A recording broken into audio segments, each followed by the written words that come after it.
Je me présente donc Laurence Girard de l'association Les Lunettes Magiques, qui est une association que j'ai créée avec des amis en 2016. Alors pourquoi les lunettes magiques? Parce que c'est une phrase qui vient d'un livre de Georges Sawa. Georges Sawa est un des enseignants principaux et les plus anciens qui a, on va dire, importé la macrobiotique en Europe, notamment en France. Et dans un de ses livres, il dit, alors ça sonne à peu près comme ça: si vous pouviez mettre vos lunettes magiques pour décrypter la réalité, ça vous aiderait énormément, parce que finalement, avec les lunettes du yin et du yang, donc c'est comme ça que, si vous avez mon petit papier, j'ai mis des petits flyers à côté du chapeau magique. Tout est magique, c'est les lunettes, le flyer. Bonjour, bonjour. Et donc, les lunettes magiques, j'ai fait une espèce de logo avec une paire de lunettes, et dans chaque paire de lunettes, il y a la roue de tarot. Le tarot. Voilà. Donc c'est, alors voilà moi pourquoi j'enseigne la macrobiotique et pourquoi je m'efforce de faire des conférences autant que je peux, le plus souvent possible, et souvent à titre bénévole. Parce que c'est une philosophie, c'est un art de vivre qui me tient particulièrement à cœur. J'ai commencé la macrobiotique quand j'avais 19 ans, donc ça fait quand même un petit moment, ça fait exactement 45 ans. Et cette philosophie m'a énormément apporté dans ma vie et au quotidien. Alors c'est une philosophie, mais en même temps c'est quelque chose de très pratique. Il y a des outils très pratiques et on va les explorer aujourd'hui. Alors, une chose aussi, la macrobiotique, c'est donc une philosophie d'Extrême-Orient qui veut dire macro, grand, et bio, l'énergie, la grande énergie, la grande vie. Et c'est finalement, comme disait Georges Sawa, c'est un art de vivre. Alors, pourquoi aujourd'hui j'ai choisi ce terme? Comment sortir de la matrice ou des matrices, on va dire, avec la macrobiotique et l'utilisation du yin et du yang?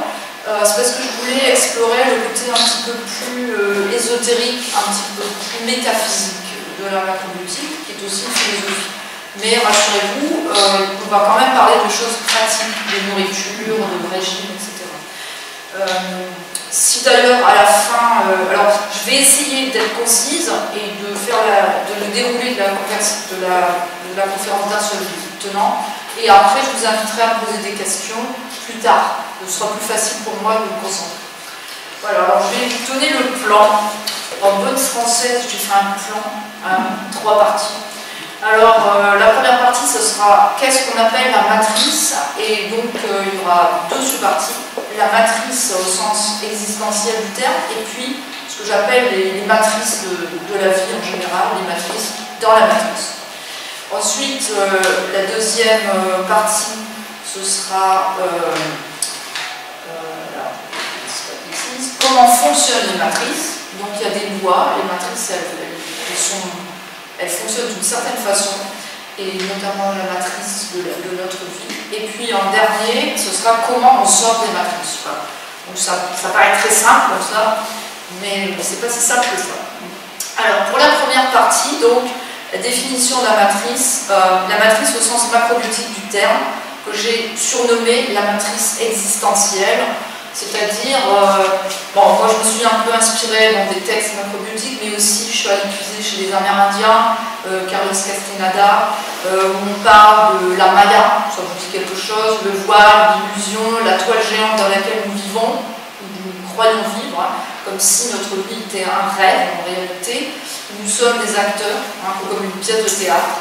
Et confinés dans l'ego de nos personnalités, nous jouons une espèce de pièce de théâtre dont nous avons inconsciemment écrit les scénarios, souvent avant notre naissance, si on croit à l'avant-vie et à l'après-vie.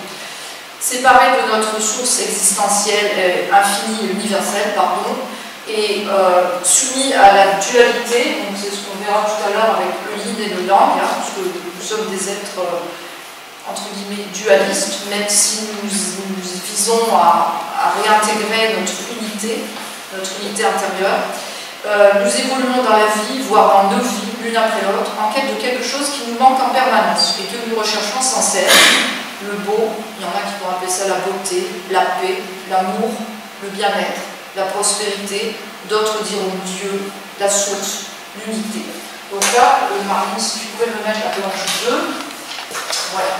Donc ça, c'est dans le livre de Michio Kushi que j'ai mis là-bas, ça s'appelle le livre de la macrobutique, qui est une espèce de condensé de tout ce qui a été dit par Jean Sawa et d'autres disciples au niveau de la macrobutique. Et notamment, il y a ce fameux dessin qu'on appelle la spirale de matérialisation, où bon, c'est un peu la cosmologie orientale, extrême orientale. Donc on nous explique que nous venons de la source, qu'on peut appeler l'infini. On appelle également Tai Kyoku, Dieu l'un, chez les Japonais, Tai Kyoku. Et ensuite, cet infini, cette source se polarise en deux forces, en deux énergies, qui sont le yin et le yang, qui finalement, ça va déboucher sur ce qu'on appelle le monde vibratoire. Puis, on va arriver à ce qu'on appelle le monde préatomique, le début du monde matériel, on est là. Puis, le monde des éléments, la nature, les végétaux, ensuite. Et puis, pour terminer, l'animal. Donc là, on va dire plutôt les éléments, les minéraux, les végétaux et l'animal, dont l'homme et l'aboutissement. Voilà. Donc, dans cette philosophie d'Extrême-Orient, on dit que finalement, il y a la spirale de matérialisation, qui est yang, on va vers le centre. Parce que yang, c'est centripète, et donc on se densifie, on incarne, et puis la désincarnation, on va appeler ça la mort, une spirale centrifuge qui repart vers l'infini. Donc centripète, ici dans notre hémisphère, c'est le sens contraire des aiguilles du monde, et centrifuge, c'est le sens des aiguilles du monde. Dans l'hémisphère sud, c'est inversé. Si par exemple on prend un homme et une femme et qu'on a un pendule au-dessus de la tête des personnes concernées, dans l'hémisphère nord, au-dessus d'une femme, on va avoir le pendule va aller dans le sens des aiguilles du monde, et vice-versa. Donc force centrifuge, force centripète. Tu peux peut-être mettre la planche 1. Voilà, donc ça c'est la classification de tous les phénomènes, de toutes les expressions de vie, selon le principe de yin, centrifuge, et yang, centripète. Donc au niveau de la tendance, on a l'expansion pour le centrifuge, centripète, contraction, séparation, rassemblement, mouvement plus inactif, plus lent, ou au contraire plus actif, plus rapide. Au niveau des vibrations, on a les ondes courtes, les hautes fréquences, versus les ondes plus longues avec les basses fréquences, la direction ascendante verticale, ou au contraire descendante et horizontale, le poids plutôt léger pour le yin, plus lourd pour le yang, la température froide, bon ça je vous en prends rien, chaude pour le yang, la nuit, le jour, le humide, le sec, le moins dense, le plus dense, la taille plus grande, la taille moins grande, l'allure dilatée, fragile, contractée et dure, la forme allongée, la forme courte, la texture molle, la texture dure. Au niveau des atomes, les électrons qui sont à la périphérie sont plus yin et le proton plus yang. Au niveau des éléments, l'azote, l'oxygène, le potassium, le phosphore, le calcium. Au contraire, on a l'hydrogène, le carbone, le sodium, l'arsenic et le magnésium. Ensuite, au niveau de l'environnement, le monde vibratoire, de l'air, de l'eau, ou au contraire le monde de la terre, les effets climatiques, tropical, climat plus chaud, climat plus froid, végétal versus animal, féminin versus masculin, structure des organes, creux dilatés versus compact condensé, les nerfs périphériques, le système nerveux orthosympathique, le système nerveux parasympathique, attitude aimable et négative douce, ou au contraire positif moins doux, et surtout ce qui nous intéresse, l'espace, qui est une manifestation du yin, et le temps, qui est une manifestation du yang. Donc, dans la matrice, nous sommes pris dans une espèce de conjonction entre l'espace et le temps. Donc, nous évoluons dans un monde fini, où nous utilisons nos 5 sens finis pour appréhender la réalité. Vous savez probablement que les enfants, quand ils sont tout petits, les bébés, ils ont une vision dite non focalisée, et du coup, ils sont en contact avec la partie invisible, éthérée de notre être, et souvent ils voient les auras ou les corps éthériques. Et puis, avec le temps, en devenant plus lent, en s'incarnant davantage, la vision devient focalisée et l'enfant commence à voir les choses telles qu'elles sont, mais il est moins en contact avec le monde invisible. Sauf chez certaines personnes qui ont gardé ces capacités, comme les clairvoyants, les clairvoyants, les médiums, etc., qui sont dans des utilisations des sens plus éthérés. Hein. Donc, ce qui est d'ailleurs intéressant, quand on parle de yin-yang, dans le dos, dans la face, c'est que les gens qui ont une vision non focalisée ont souvent une moins bonne vue réelle. Pareil pour les clairaudients, j'ai connu une clairaudiente qui avait un cancer de l'oreille. Donc elle était plus ou moins sourde, mais par contre, elle entend des choses qui pour la plupart des gens sont inaudibles. Hein. Donc ça aussi, ça pose une question. Est-il intéressant de développer une vision, une audition et un contact avec le monde invisible au détriment de nos sens dans un monde fini et incarné? Donc le juste milieu, ce serait de naviguer entre les deux, c'est-à-dire d'être ni complètement incarné, ni trop dense non plus pour rester léger, mais en même temps pas forcément avoir des visions du monde invisible, mais au moins l'appréhender de façon intuitive. Parce qu'on vit dans un monde où on a quand même beaucoup de gens qui sont en contact avec des phénomènes du monde invisible, mais il faut faire attention, parce que des fois, quand on est trop en contact avec le monde invisible, on perd le contact avec le monde réel ancré visible. La macrobiologie s'inscrit dans une espèce de compromis ou d'équilibre entre ces deux tendances, le yin et le yang. Donc, oui, d'ailleurs, moi j'ai fait cette expérience quand j'ai commencé la macrobiologie, que j'ai fait, peut-être je peux me remettre la planche 2 du coup, alors ce ne sera pas la planche 2, ce sera la planche 9. Donc la planche 9, c'est en macrobiologie, on dit qu'il y a 10 façons de se nourrir. Alors ça c'est la théorie de Georges Savoie, on va dire qu'il était le grand-père de la macrobiologie. Michel Tuchy, qui était un de ses élèves, bon, lui, il a vu un peu différemment. Mais dans la macrobiologie de Georges Savoie, il nous donne 10 régimes. Donc le régime numéro 7, par référence au 7e siècle, 7e niveau de jugement, c'est de manger que des céréales, et notamment du riz. Donc moi, quand j'étais jeune, donc j'avais 19 ans, je commençais à la macrobiologie, j'ai lu des livres de Georges Savoie, ça m'a beaucoup passionné, et je me suis dit, tiens, je vais essayer. Puis j'ai dit, je vais faire ce qu'on appelle un numéro 7, donc je vais manger que des céréales, vraiment que ça, et principalement du riz. Et normalement, on fait ça 10 jours, 15 jours. Moi, j'ai prolongé l'expérience pendant des mois et des mois. Et il est arrivé un phénomène très étrange. Je me promenais dans une gare et d'un seul coup, j'ai eu une révélation. Je voyais à la fois le monde visible et le monde invisible, les deux en même temps. C'est-à-dire que je vous voyais comme je vous vois. Et en même temps, je voyais le parcours qui fait que vous êtes ici maintenant. C'est-à-dire le monde préatomique, vibratoire, les particules en suspens, les auras. Et c'était comme si les gens se matérialisaient instantanément sous mes yeux. Ils étaient à la fois là et pas là. Je voyais leur origine céleste, on va dire, et leur présence physique ici et maintenant en même temps. Ça m'a un petit peu intriguée, parce que bon, après ça s'est répété quand même à un moment. Et en fait, j'ai compris qu'à force de me centrer, d'être ni trop yin ni trop yang, hein, je l'expliquerai après le régime, j'arrivais à appréhender les deux réalités en même temps. Ça a été mon expérience. Donc, par rapport à ça, je peux peut-être mettre la planche 8, c'est celle d'avant. Voilà, c'est-à-dire que, là je l'expliquerai plus après, mais je me suis centrée, c'est-à-dire que par rapport à l'yin et au yang, vous avez des aliments traînants comme le sel, les œufs, la viande blanche, la viande rouge d'abord, la viande blanche, le porc, la volaille, les fromages en pâte dure, les poissons bleus, rouges, crustacés. Puis au niveau du yin, vous avez les produits laitiers, les laits de soja sont là aussi, vous avez les fruits tropicaux d'origine tropicale et leurs jus, les légumes, le thé, le café, les épices, l'alcool, le sucre, le chocolat, le miel, le rhum, les médicaments, etc. Donc déjà, moi, j'ai viré tout ça, et puis à l'intérieur du régime macrobiotique, j'ai enlevé le poisson, j'ai enlevé les fruits, j'ai enlevé tout. J'ai gardé que les céréales.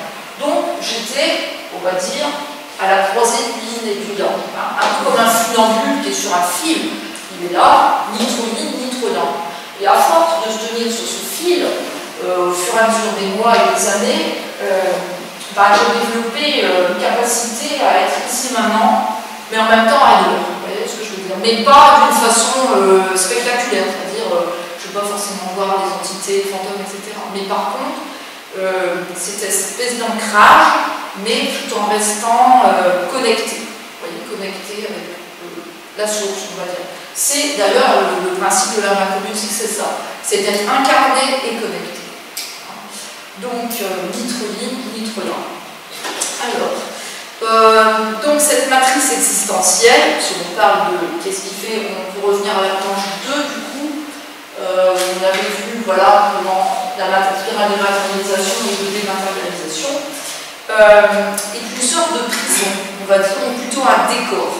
Et ce décor existe grâce à l'intersection des vecteurs espace-temps, c'est-à-dire nous sommes ici et maintenant en un endroit précis, et c'est cette conjoncture qui fait que nous sommes là. Okay, et c'est aussi notre appréhension du temps et de l'espace qui nous est propre.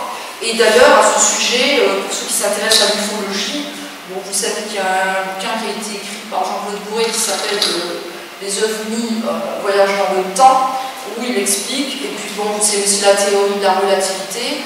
Vous savez que si vous déplacez une certaine vitesse très rapide, vous allez arriver au même endroit à un moment antérieur à celui de votre départ. Donc vous savez que l'espace-temps c'est quelque chose de très subjectif, hein, et donc le temps s'appréhende de façon linéaire et l'espace de façon finie, mais en réalité le temps ne serait pas linéaire et l'espace ne serait pas fini.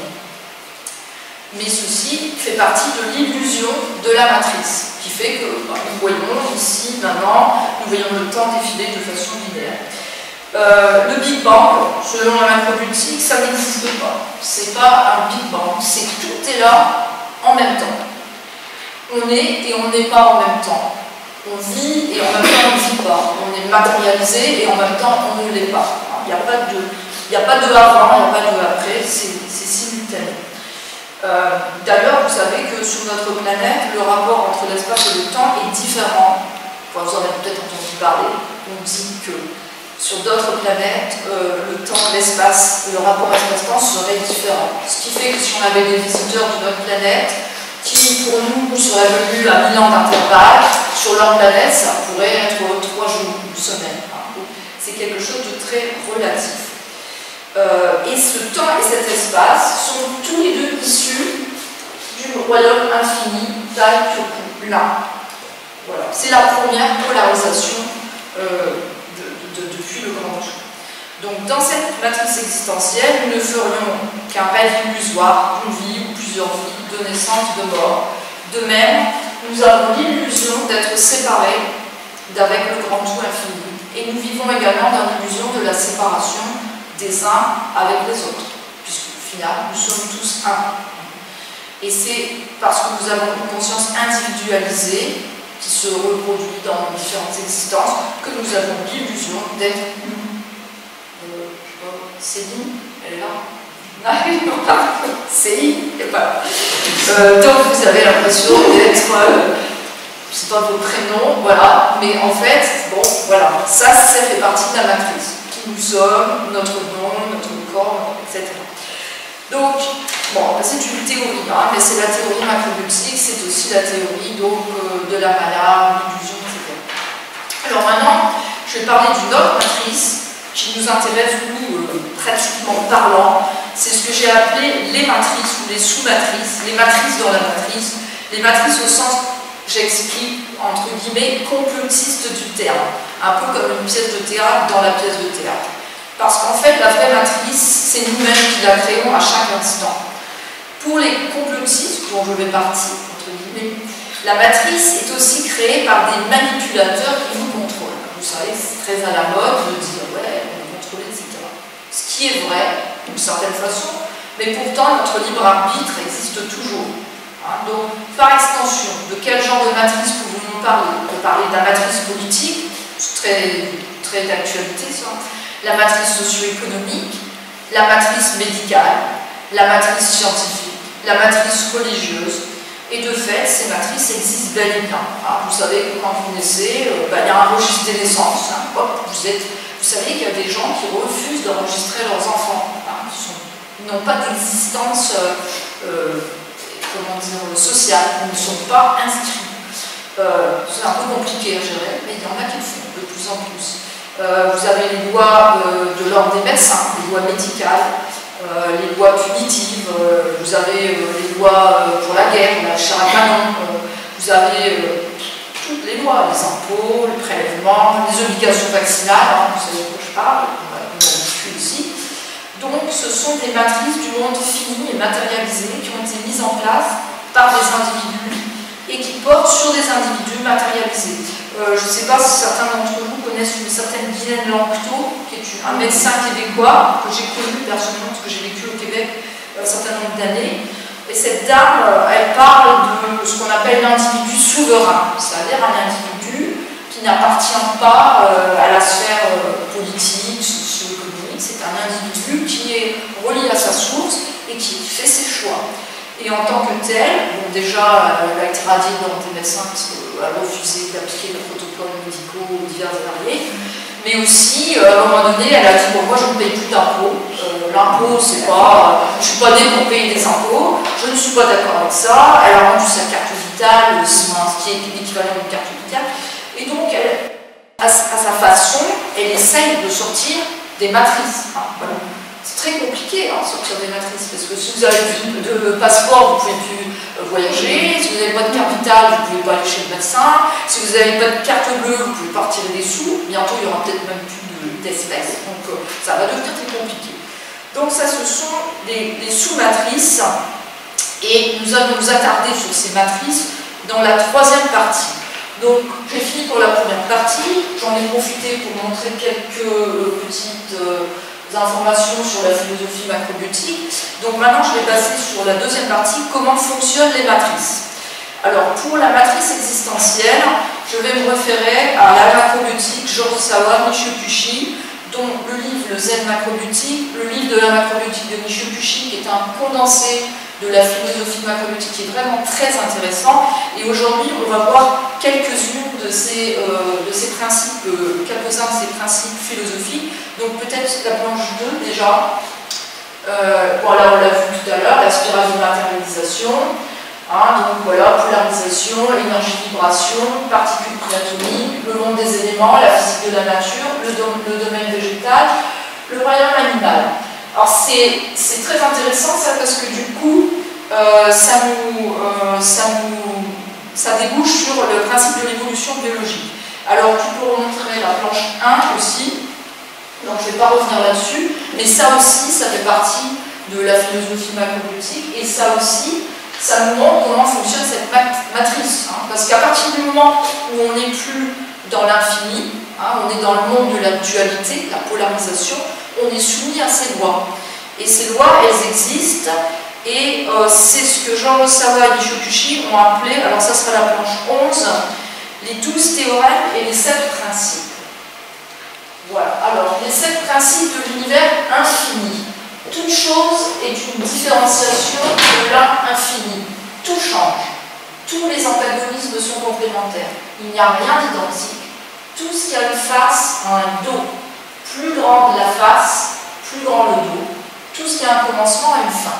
Alors, ça a l'air tout bête, mais si vous l'appliquez au quotidien, vous allez comprendre des choses extraordinaires. Hein. Vraiment, c'est tout ce qui a un dos, déjà tout ce qui a une face a un dos. Déjà, ça vous permet, vous voyez un individu, vous dites, ouais, il a un côté comme ci, mais il a un côté comme ça. Évidemment, s'il il a des côtés de lui très sympathiques, il a forcément des côtés très durs aussi. Hein. Ça n'existe pas des gens tout bons ou tout mauvais, tout blanc ou tout noir. Hein. Bon, ça, c'est une petite remarque en parlant de ça, mais c'est juste pour vous montrer que ça peut s'appliquer à beaucoup de choses. Les 12 théorèmes du changement de l'univers infini. Alors ça c'est intéressant aussi, et bon après je fais un vol d'oiseau, hein, parce qu'il faudrait réfléchir beaucoup à ces questions et voir tout ce que ça peut impliquer. L'un infini se manifeste en deux tendances complémentaires et antagonistes dans son changement sans fin. Yin et Yang sont manifestés continuellement à partir du mouvement éternel de l'univers 1 infini. Yin représente la force centrifuge, Yang représente la force centripète. Yin et Yang ensemble produisent l'énergie et tout est fait Et c'est vrai que tous les phénomènes peuvent s'expliquer avec l'yin. Même en politique, les guerres, la paix, tout ce que vous voulez, ça s'explique avec ça. Yin attire yang, yang attire yin. Yin repousse yin, yang repousse yang. Yin et yang combinés en des proportions variées produisent les différents phénomènes. L'attraction et la répulsion entre les phénomènes est proportionnelle à la différence des forces yin-yang. C'est comme l'électricité, ou c'est comme le principe des aimants. Tous les phénomènes sont éphémères, changeant constamment leur constitution de yin et de yang. Yin se change en yang et yang se change en yin. Il n'y a rien qui soit absolument yin ou absolument yang. Toute chose se compose de deux tendances en proportions variées. En macrobiotique, par exemple, on utilise des produits très yin, par exemple l'aubergine, qui est un légume très très yin, très riche en potassium, c'est vraiment la force d'expansion. Et quand on la fait carboniser, on obtient une substance très très yang. Parce que pour avoir un cidre en yin, ce végétal a forcément quelque chose de très très yang. Et ce très très yang, c'est son essence. On la retrouve quand on carbonise le légume et on utilise cette poudre pour plein de maladies, des gencives, yin. On se brosse les dents, on appelle ça du denti. Voilà, en macrobiotique, on peut très bien prendre un aliment très yin et en extraire avec une certaine préparation son essence yang et vice-versa. Bon, ça, c'est le principe de l'histoire orientale. Il n'y a rien qui soit absolument yin ou absolument yang. Toute chose se compose de deux tendances en proportions variées. Il n'y a rien de neutre. En toutes circonstances, il y a yin ou yang en excès. Le grand yin attire le petit yin, le grand yang attire le petit yang. Le yin à son extrême devient yang, le yang à son extrême devient yin. Toutes les manifestations physiques sont yang au centre et yin à la surface ou à la périphérie. Alors, ça a l'air de rien, mais avec ces deux choses-là, les 7 principes et les 12 théorèmes, vous pouvez appliquer ça à l'infini. Vous pouvez même faire des prédictions sur ce qui va se passer sur la Terre, sur ce qui va se passer en politique, sur les guerres, sur la paix. Georges Savoy était quelqu'un qui observait ça de tous les phénomènes. Il a prédit des années à l'avance l'assassinat de Kennedy, il a prédit plein de choses qui sont arrivées, simplement en se servant de son observation et de sa compréhension du yin et du yang. Ensuite, alors la planche 6, qui est la spirale, qui est l'évolution biologique. Alors ça c'est intéressant, c'est une autre théorie macrobiotique. Donc selon Georges Savoy et Michio Kushi, l'apparition sur la Terre des différentes espèces animales s'est fait dans certaines périodes, donc je ne vais pas revenir là-dessus, mais environ 2,8 milliards d'années de vie aquatique avec de l'eau de plus en plus salée et environ 0,4 milliards d'années dans le monde non aquatique.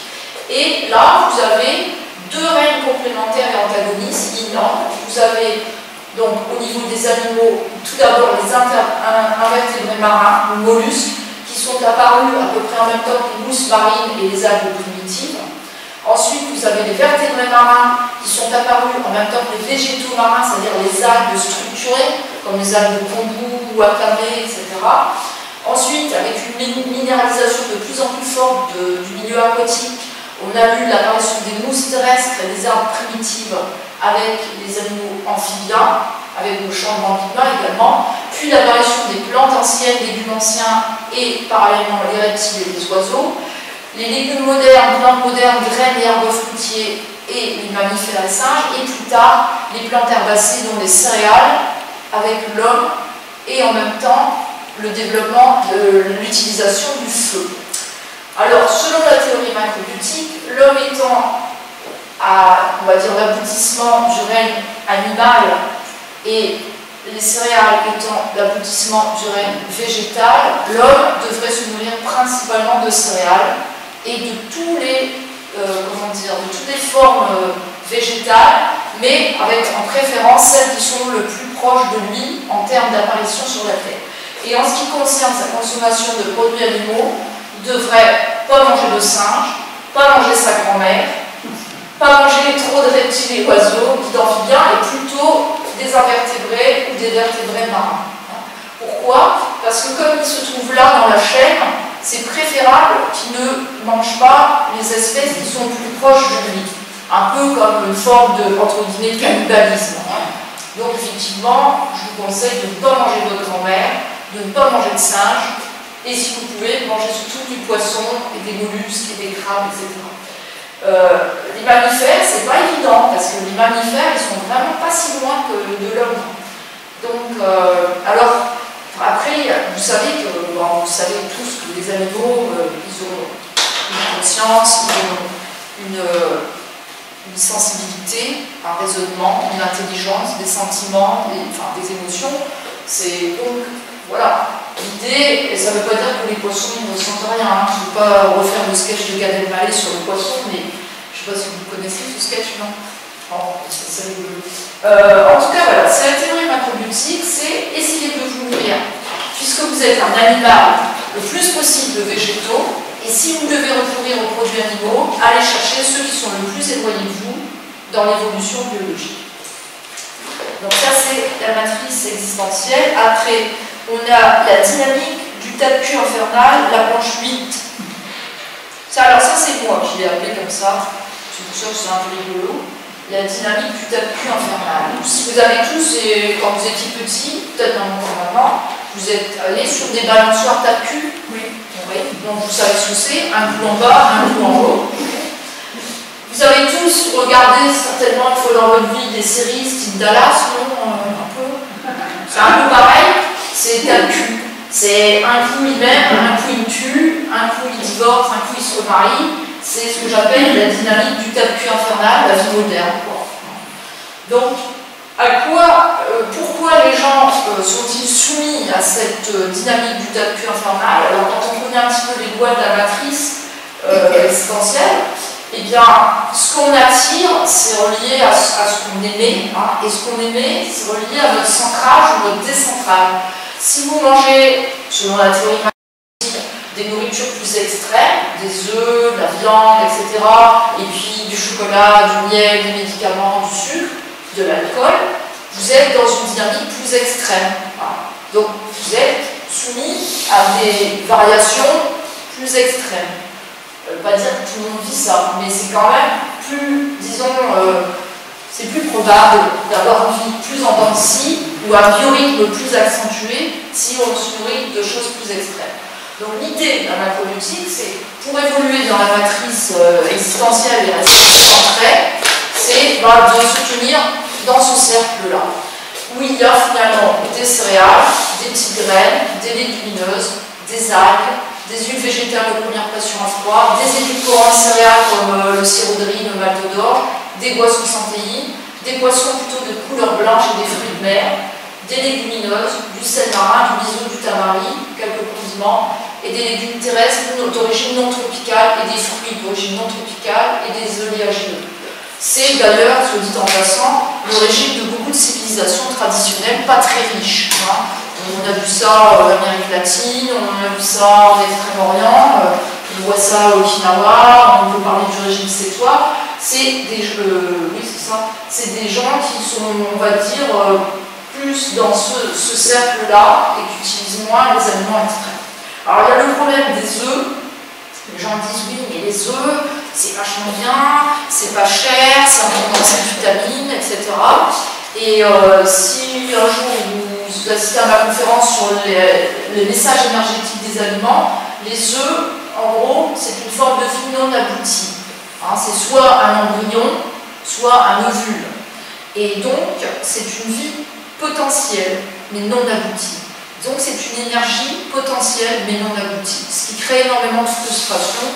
Moi je fais beaucoup de consultations, ça je ne l'ai pas dit, parce que au sein de l'association Les Lunettes Magiques, j'ai deux fonctions. La première c'est de faire des conférences, qui sont toujours gratuites ou au chapeau, et puis la deuxième c'est d'aider les gens qui ont des problèmes de santé ou des problèmes psychologiques à se recentrer. Et moi, disons que ma spécialité c'est de lire sur les visages et de faire ce que j'appelle du diagnostic oriental, c'est-à-dire en voyant une personne, dire ben voilà, il y a un problème à l'utérus, ou au cœur, ou au foie, etc. Et là, j'explique à la personne pourquoi elle a développé ces problèmes et comment elle peut les régler à l'aide d'une alimentation centrée mais spécifique. C'est-à-dire si je vois que la personne a mangé beaucoup d'œufs ou trop d'œufs, je vais donner des aliments pour enlever l'énergie des œufs. Si je vois que c'est plutôt du fromage, je vais donner d'autres aliments, etc. Donc l'idée pour moi, c'est de ramener les gens au centre. Voilà. Donc ça, pourquoi je parle d'une matrice existentielle? Parce que finalement, quand on est trop yang, on est obligé de se réincarner, et quand on est trop yin, on est obligé de mourir. D'accord? Bon, ça me paraît bête ce que je dis, mais vous n'êtes pas obligé de mourir et vous n'êtes pas obligé de naître. Vous l'êtes parce que vous êtes dans une matrice. Mais si vous voulez sortir de cette matrice, il y a des solutions. Et alors, les solutions, c'est, je le dirai après, si vous êtes sage, non, je rigole. Donc là, on va regarder la planche 3, les 7 niveaux de jugement. Alors, les 7 niveaux de jugement, ça c'est encore une théorie de Jean Sawa, qui explique que finalement, quand on s'incarne, quand on est petit, bah, on a un niveau plutôt de jugement mécanique, hein, et on le retrouve plus tard aussi dans la vie. Bon, je vais donner l'exemple de la nourriture. Par exemple, vous avez faim, vous allez chez McDo, vous prenez un burger. J'ai faim, je mange, basta. Je ne pense pas, je mange parce que j'ai faim, je prends ce que j'ai sous la main. Donc ça, c'est plutôt mécanique. Après, sensoriel, c'est bon, je vais m'acheter un truc que j'aime bien, vous allez me dire, c'est normal. Et je vais manger parce que c'est bon. Basta. Je ne vais pas me poser de questions. Est-ce que c'est gras? Est-ce que c'est protéiné? Est-ce que c'est bon pour ma santé? C'est bon, donc je le mange. Ça, c'est plus sensoriel. Après, il y a sentimental. Je vais faire un repas, mais je vais mettre des bougies, puis je vais mettre des petits cœurs sur la table, et puis mettre une ambiance. C'est plus sentimental. Hein. On crée un espace d'émotion positive. Après, vous avez les gens qui raisonnent en termes de vitamines, minéraux. Bon, dans mon assiette, là j'ai des vitamines, là j'ai des minéraux, là j'ai des protéines, et ils vont faire leur repas uniquement comme ça. Donc ils ont un niveau de jugement intellectuel. Après, vous avez les gens qui vont manger par rapport à un équilibre social. Ils vont dire, je ne mange pas de viande, parce que sur la planète, toutes les terres qui sont dédiées à l'élevage des produits animaux sont en train de spoiler des terres, enfin enlever la nourriture de gens qui n'ont rien du tout. Hein. Ça, on le sait aujourd'hui, c'est ce qu'on appelle l'empreinte carbone, l'empreinte écologique. On sait que manger beaucoup de viande rouge, c'est pas terrible pour la planète parce qu'on utilise beaucoup de terres pour nourrir ces animaux et que ces terres-là, elles pourraient être dédiées à la culture de céréales pour nourrir un plus grand nombre de gens. Donc vous avez des gens qui vont manger par rapport à ça. Bon, moi, je mange pas ça parce que c'est pas bon pour la planète. Alors on le fait tous, hein, à notre niveau, un peu. Après, vous avez idéologique. Alors voilà, c'est les grands saints qui mangent qu'une hostie par jour, ou qui mangent pas, ou qui sont dans la prière, ou qui jeûnent. Voilà, là, ils mangent pour rejoindre Dieu. Je dirais plutôt qu'ils ne mangent pas, parce qu'ils mangent très peu. D'où d'ailleurs l'aberration dans certains, bon là je vais être un peu une mauvaise langue, mais dans certains monastères, avec le bon pinard, la bonne viande, etc. Bon, si on veut avoir accès à Dieu, il ne faut pas trop en mettre dans la machine quand même. Et puis après, le niveau suprême, où là il n'y a plus de loi, on est la manifestation de l'infini et on s'amuse. Et à la longueur, les gens qui sont à ce niveau-là, ils peuvent manger n'importe quoi, ils transmutent tout. Bon, après, il y en a qui vont dire, ah ben moi je transmute le McDo, le Coca-Cola, mais bon, ça reste là. Ou la cocaïne. Et ensuite, voilà, donc tous ces outils, hein, les niveaux de jugement, le yin, le yang, l'évolution biologique, les lois de la matrice, les 12 théorèmes, les 7 principes, la dynamique du tapis infernal. Bon, je fais un vol d'oiseau, hein, parce que ce serait très long, c'est pas surtout. Mais ce sont des choses qui peuvent nous aider à décoder la réalité d'une autre façon et à nous, on va dire, nous guider hein, dans nos choix, dans la matrice et aussi, à terme, vraiment de sortir de la matrice. Donc ça, je vais en parler un petit peu plus après. Page 3, c'est là. Donc ces matrices qui sont, maintenant on va parler des autres matrices, les matrices dans la matrice. Donc elles sont mises en place par des gouvernements, bien sûr, par des religions, mais souvent par nous-mêmes aussi, et nos croyances limitantes. Ces lois ou ces dogmes n'ont rien à voir avec les lois de l'ordre de l'univers. Hein. Vous savez qu'on peut punir un individu pour tel ou tel délit, entre parenthèses, ou entre guillemets, qui ne sera pas forcément un déni au sens universel du terme. Et vice-versa aussi. Donc, et ces lois, ces croyances limitantes, ou ces dogmes, ou ces lois qui sont mises en place par les individus, par les gouvernements, et les religions sont d'autant plus puissantes qu'elles nous renvoient à notre dualité. Enfin, si en nous, on a la dualité du bien et du mal, du bon, du mauvais, du pur, de l'impur, etc., ces croyances limitantes, ces moules, ces matrices auront encore plus d'impact. Si vous êtes... vous avez été élevé, moi je ne critique pas, mais je constate que si vous avez une éducation très religieuse, c'est assez difficile de sortir du moule et de s'en dégager, parce que c'est quelque chose qui est une matrice mise en place. Donc vous avez aussi la matrice sentimentale, par exemple, tout ce qui entretient notre sentimentalité, nos sentiments, nos émotions, qui nous confinent dans notre niveau de jugement sentimental, les musiques sentimentales, les films sentimentaux, les films tristes, romantiques, mais également, avec la nourriture, les gens qui mangent beaucoup de sucre, beaucoup de fruits, beaucoup de miel, beaucoup de chocolat, beaucoup de lait aussi. Le lait, vous savez, ça a un rapport avec la petite enfance, la maman. Tous les produits laitiers, en général, nous enferment dans cette matrice sentimentale. La matrice socio-économique. Alors là, je vous invite à étudier un petit peu, à regarder les vidéos d'Étienne Chouard, d'où vient l'argent, la création de la monnaie, l'arnaque de l'impôt. Vous savez que, bon, idéalement, l'argent devrait être remplacé par le troc.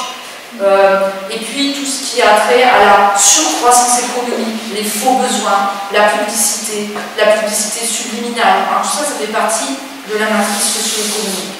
La matrice médicale, donc là je ne vous apprends rien, l'ordre des médecins, les labos, Big Pharma, les vaccins de Covid, l'obligation vaccinale, pas que du Covid, tous les passeports vaccinaux, les lois médicales, et tout ça, ça se sert d'une émotion en particulier qui est la peur. Donc quand on a peur, on est dans cette matrice médicale. Bon, je donne mon exemple à titre indicatif, c'est pas pour dire moi. Moi j'ai la maladie de Lyme depuis l'âge de 13 ans, donc ça fait 51 ans que j'ai cette maladie. Je n'ai jamais pris de médicaments depuis, je ne vois jamais de médecin, je n'utilise même pas de gélule homéopathique, et depuis 45 ans je suis mon propre médecin. Et là, quoi qu'il arrive, même des trucs graves, je les soigne avec mon alimentation, uniquement, avec la médecine orientale, avec la connaissance du dur. J'y arrive, parfois très bien, parfois pas bien, parfois je fais des erreurs, je suis mon propre cobaye. Donc si je fais des bêtises, je dis, regarde, tu t'es gouré, tu pensais que c'était yin, c'était yang, tu t'es complètement trompé, on recommence, essaye autrement, et à force, j'apprends. Et plus j'apprends, plus je maîtrise pour moi-même, et puis aussi pour les autres. Évidemment, les gens que j'aide, que j'accompagne. Georges Savoy disait, il faut en avoir tué 1000 pour réussir. Bon, je n'irai pas jusque-là, je n'ai jamais tué personne. Après, je suis quand même très prudente. Quand j'aide des gens qui ont des cancers, choses comme ça, je ne leur dis jamais, n'allez pas voir les médecins. Je pense que c'est bien de faire une cohabitation entre la médecine personnelle, naturelle, et la médecine, la médecine entre guillemets normale, où on peut effectivement se faire accompagner, ou au moins on peut faire des tests qu'on peut vérifier. N'empêche qu'on obtient des très très bons résultats avec l'alimentation macrobiotique sur des pathologies, même lourdes. Ça je l'ai vu et j'ai expérimenté avec différentes personnes. La matrice politique, bon, opposition droite-gauche. Alors, je vous donne un truc rigolo, mais en général, les gens de droite sont plus yang et les gens de gauche sont plus yin. À votre avis, pourquoi? Qu'est-ce qui peut faire penser ça? Avez-vous une idée? Les gens de droite, ils sont plutôt conservateurs, d'accord. Ils aiment l'ordre. Ils aiment que les choses soient bien cadrées. Et puis, ils ont des territoires. Il ne faut pas dépasser la frontière à chaque fois. Ça, c'est plus yang comme attitude. Les gens yin, ils sont plus ouverts, ils sont plus cool, ils sont plus accueillants, ils sont plus gentils, ils ont plus de compassion. En général, ils sont de gauche. Donc, il ne faut pas s'étonner qu'il y ait un clivage yin-yang, gauche-droite. Il y aura toujours. Il y aura toujours. Alors, lequel a raison? J'allais dire tout le monde et personne. c'est nous qui décidons. Le problème, c'est qu'à partir du moment où on est aux mains des politiciens, on ne décide plus rien du tout. Ça se fait sans... Enfin, on est censé être dans une démocratie participative, mais ce n'est pas toujours le cas. Donc, opposition droite-gauche, droitisation de la société qui amène souvent des guerres. Hein. Ce sont des cycles récurrents que vous pouvez retrouver dans l'histoire. Ce n'est pas la première fois qu'on voit la montée d'extrême droite, les menaces de guerre. Ça se fait tout le temps. Hein. C'est toujours le même processus, yin-yang. À partir du moment où on est divisé, parce qu'on a peur, on est dans la peur, on crée des clivages, on crée des frontières, on crée des oppositions, on crée des guerres. Voilà, donc comment sortir donc, de cette matrice politique. D'ailleurs, alors ça c'est un autre exemple, on va peut-être en parler, c'est sur la planche 17. Alors c'est vraiment un vol d'oiseau, hein, je vous montre la chose.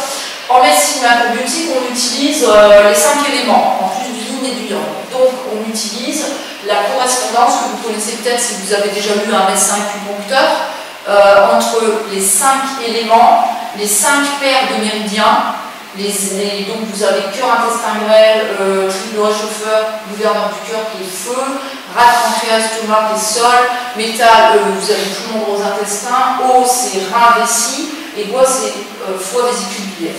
Donc quelqu'un par exemple qui a un foie qui ne marche pas bien, il va être dans la domination et le contrôle. Hein. Et donc, s'il est au contraire un foie qui marche bien, il va être réfléchi, spirituel, patient, spontané, imaginatif. Donc, vous avez des gens, par exemple le foie, quand il ne va pas bien, bon, ça c'est un truc de diagnostic de posture, on met ses mains comme ça pour protéger son foie. Ça, c'est un geste de qui, ça, à votre avis? Qui c'est que dans la société qui fait ça? Ben, les flics en général, policiers, comme ça. Passeport, carte d'identité, okay. On est dans le contrôle. Donc il y a des métiers qu'on peut faire pour canaliser ces excès. Oui. Donc, alors, pourquoi je dis ça? Parce que tout simplement, dans la matrice politique, on voit ça aussi. Vous avez des politiciens, ils sont enragés, puis il y en a d'autres, ils sont pleins de compassion. Voilà. Et c'est ça aussi qui fait ces clivages politiques. La matrice religieuse, alors bien, mal, enfer, paradis, punition, récompense divine, bon karma, mauvais karma. Là, on joue surtout sur la culpabilité. Alors, la culpabilité, c'est relié à un problème de rate, pancréas, estomac. C'est le doute de soi-même, c'est le manque de confiance. Donc, quand vous dites à quelqu'un, ouais, si tu fais ça, t'es mauvais, tu iras en enfer, t'es pas gentil, donc la personne elle est coupable. On peut rendre la personne plus coupable si on la fait manger des aliments qui vont affaiblir sa rate, pancréas, estomac. Et qu'est-ce que c'est l'aliment clé qui peut abîmer cette perte d'organes et qu'on a beaucoup utilisé dans nos sociétés et qui est finalement une des pierres de fondation de la religion catholique? C'est les produits laitiers, le fromage notamment, etc. Si vous voulez vraiment quelqu'un a beaucoup de culpabilité, il faut qu'il arrête de manger des produits laitiers. Alors, en fait, on a une espèce de synergie entre ce qu'on nous a inculqué qu'il était bon de manger, ce qu'on a mangé, les religions, les systèmes géopolitiques qu'on a créés, et tout ça, ça marche ensemble. Et nous, c'est pour ça que je parle de matrice, on est pris là-dedans. Donc, évidemment, la réponse, ça va être, pour sortir des matrices, une des premières choses à faire, c'est changer son alimentation. Parce que même si vous êtes conscient des manipulations ou des matrices, c'est difficile d'en sortir s'il y a une résonance entre ce qu'on vous dit et l'état dans lequel vous êtes. Hein. Si vous avez de la peur, de la culpabilité, etc., ça va être beaucoup plus facile pour ces matrices de vous enfermer parce que ça va résonner en vous. Hein. Alors que si vous défaites de tous ces, on va dire, ces paramètres qui vous enferment, notamment en changeant votre alimentation, et ça sera beaucoup plus facile pour vous d'avoir du recul et de sortir des matrices. Donc voilà, donc toutes ces matrices fonctionnent d'autant mieux, comme je le disais tout à l'heure, d'autant plus que les gens vivent dans la dualité. Mon ami, c'est pas mon ennemi, j'aime, je déteste. On oppose aussi pauvreté et richesse. On met beaucoup dos à dos les pauvres et les riches. Hein. C'est comme ça aussi que les matrices politiques fonctionnent, en nous divisant, en nous antagonisant. Donc ça, c'est aussi une chose qu'il faut avoir en tête. Donc, comme je dis, gauche-droite, religion bien-mal, etc. Punition, culpabilité et repentance. Et repentance et récompense si tu as été gentil. Hein, vous voyez, ça, voilà. Et ça, on l'a aussi dans l'éducation, même si ce n'est pas l'éducation judéo-chrétienne. Ce sont donc les matrices dans la matrice, comme la pièce de théâtre dans la pièce de théâtre. Et donc, en étant dans la matrice existentielle et à l'intérieur de toutes ces matrices, et ben, en fait, bon, c'est le serpent qui se mord la queue. On est vraiment pris au piège. Voilà. Enfin, entre guillemets, parce qu'on a toujours notre libre arbitre. Et on a tellement notre libre arbitre que ma troisième partie s'intitule « Comment sortir de la matrice ?» avec la connaissance de la macrobiotique et l'utilisation du yin et du yang. La première question à se poser, c'est « Pourquoi mangeons-nous » Donc, planche 2 encore. Alors, là, je vous pose la question, ça me fait toujours rire les réponses. Pourquoi mangeons-nous? Pourquoi mangeons-nous? À votre avis? Savez-vous pourquoi nous mangeons? Pour l'instant, oui. Ça, oui, c'est un peu pas très positif. Oui, on mange pour pas mourir, d'accord. Mais en vrai, ça va beaucoup plus loin que ça. Donc, ça, c'est une théorie de la macrobiotique. Nishiokushi l'exprimait plus ou moins comme ça. On mange pour se densifier, d'accord? Parce qu'on ne peut pas être ici et maintenant, et on est au stade vibratoire. Donc, on a deux systèmes principaux. On a le système nerveux et on a le système digestif. Quand vous mettez des aliments et vous les ingérez, vous les digérez, vous les faites vous-même et vous apparaissez, vous devenez physique, vous vous physicalisez. Et donc, il ne faut pas oublier qu'ensuite, quand vous avez abouti, vous êtes un homme, un humain, vous allez repartir, et vous allez repartir vers l'infini. Et donc, il faudra faire le voyage inverse. Et donc, quand on meurt, on ne mange plus, d'accord? Et donc, on part. Donc en fait, on mange, c'est pour se matérialiser. Et comment se matérialiser en tant qu'énergie? Il faut choisir les aliments qui nous permettent de nous matérialiser, mais de façon à rester suffisamment léger et suffisamment non trop dense pour pouvoir refaire le retour, le voyage inverse, sans être trop lourd. Donc vous savez par exemple que chez les Égyptiens, il y avait la pesée des âmes. En fait, c'est pas la pesée des âmes, c'est quand vous mourrez, même dans certains monastères, on brûlait les prêtres et les moines pour voir la couleur de leur cendre. S'ils avaient des cendres noires, on disait qu'ils n'étaient pas bons. En gros, ils avaient des cendres noires s'ils mangeaient trop de produits animaux. S'ils mangeaient plutôt végétal, ils avaient des cendres blanches. Donc cette histoire de peser de l'âme, etc., c'est aussi que quand on va repartir, eh ben, il faut avoir une certaine légèreté pour partir loin, d'accord? Et si vous êtes trop lourd, c'est ce que Nishiokushi appelle comment on appelle ça, une fausse couche dans le monde spirituel. Quand on met un bébé au monde, si on n'arrive pas à terme, c'est une fausse couche. C'est pareil, quand on doit repartir dans le monde infini, si on rate sa mort, on reste en état vibratoire, en fantôme. Il paraît qu'ici il y a des fantômes dans le château. On est quelque part, c'est comme un avortement ou une fausse couche spirituelle. On n'est pas reparti là où il fallait. Donc on reste dans un monde où on va dire vibratoire bas et on repart. Donc l'idée de la macrobiotique, c'est de rester léger. Et c'est pas juste le poids, c'est cette espèce d'énergie très légère.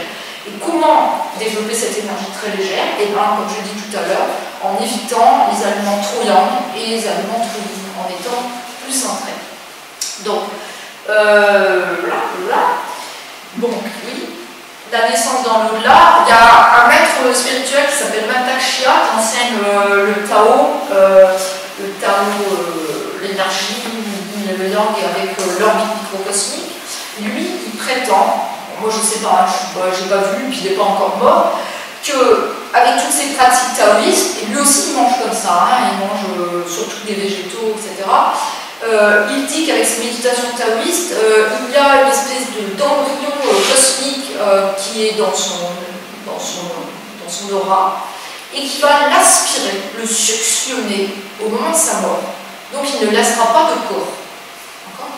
Et ça, c'est ce qu'on appelle ascender, les maîtres ascendés qui disparaissent. En fait, ils ne laissent pas de corps, ils disparaissent par une succion. hop, vous êtes là, d'un seul coup, vous n'êtes plus là. Alors c'est vachement intéressant parce que vous faites beaucoup d'économies au niveau des pompes funèbres. Pas besoin de rien du tout.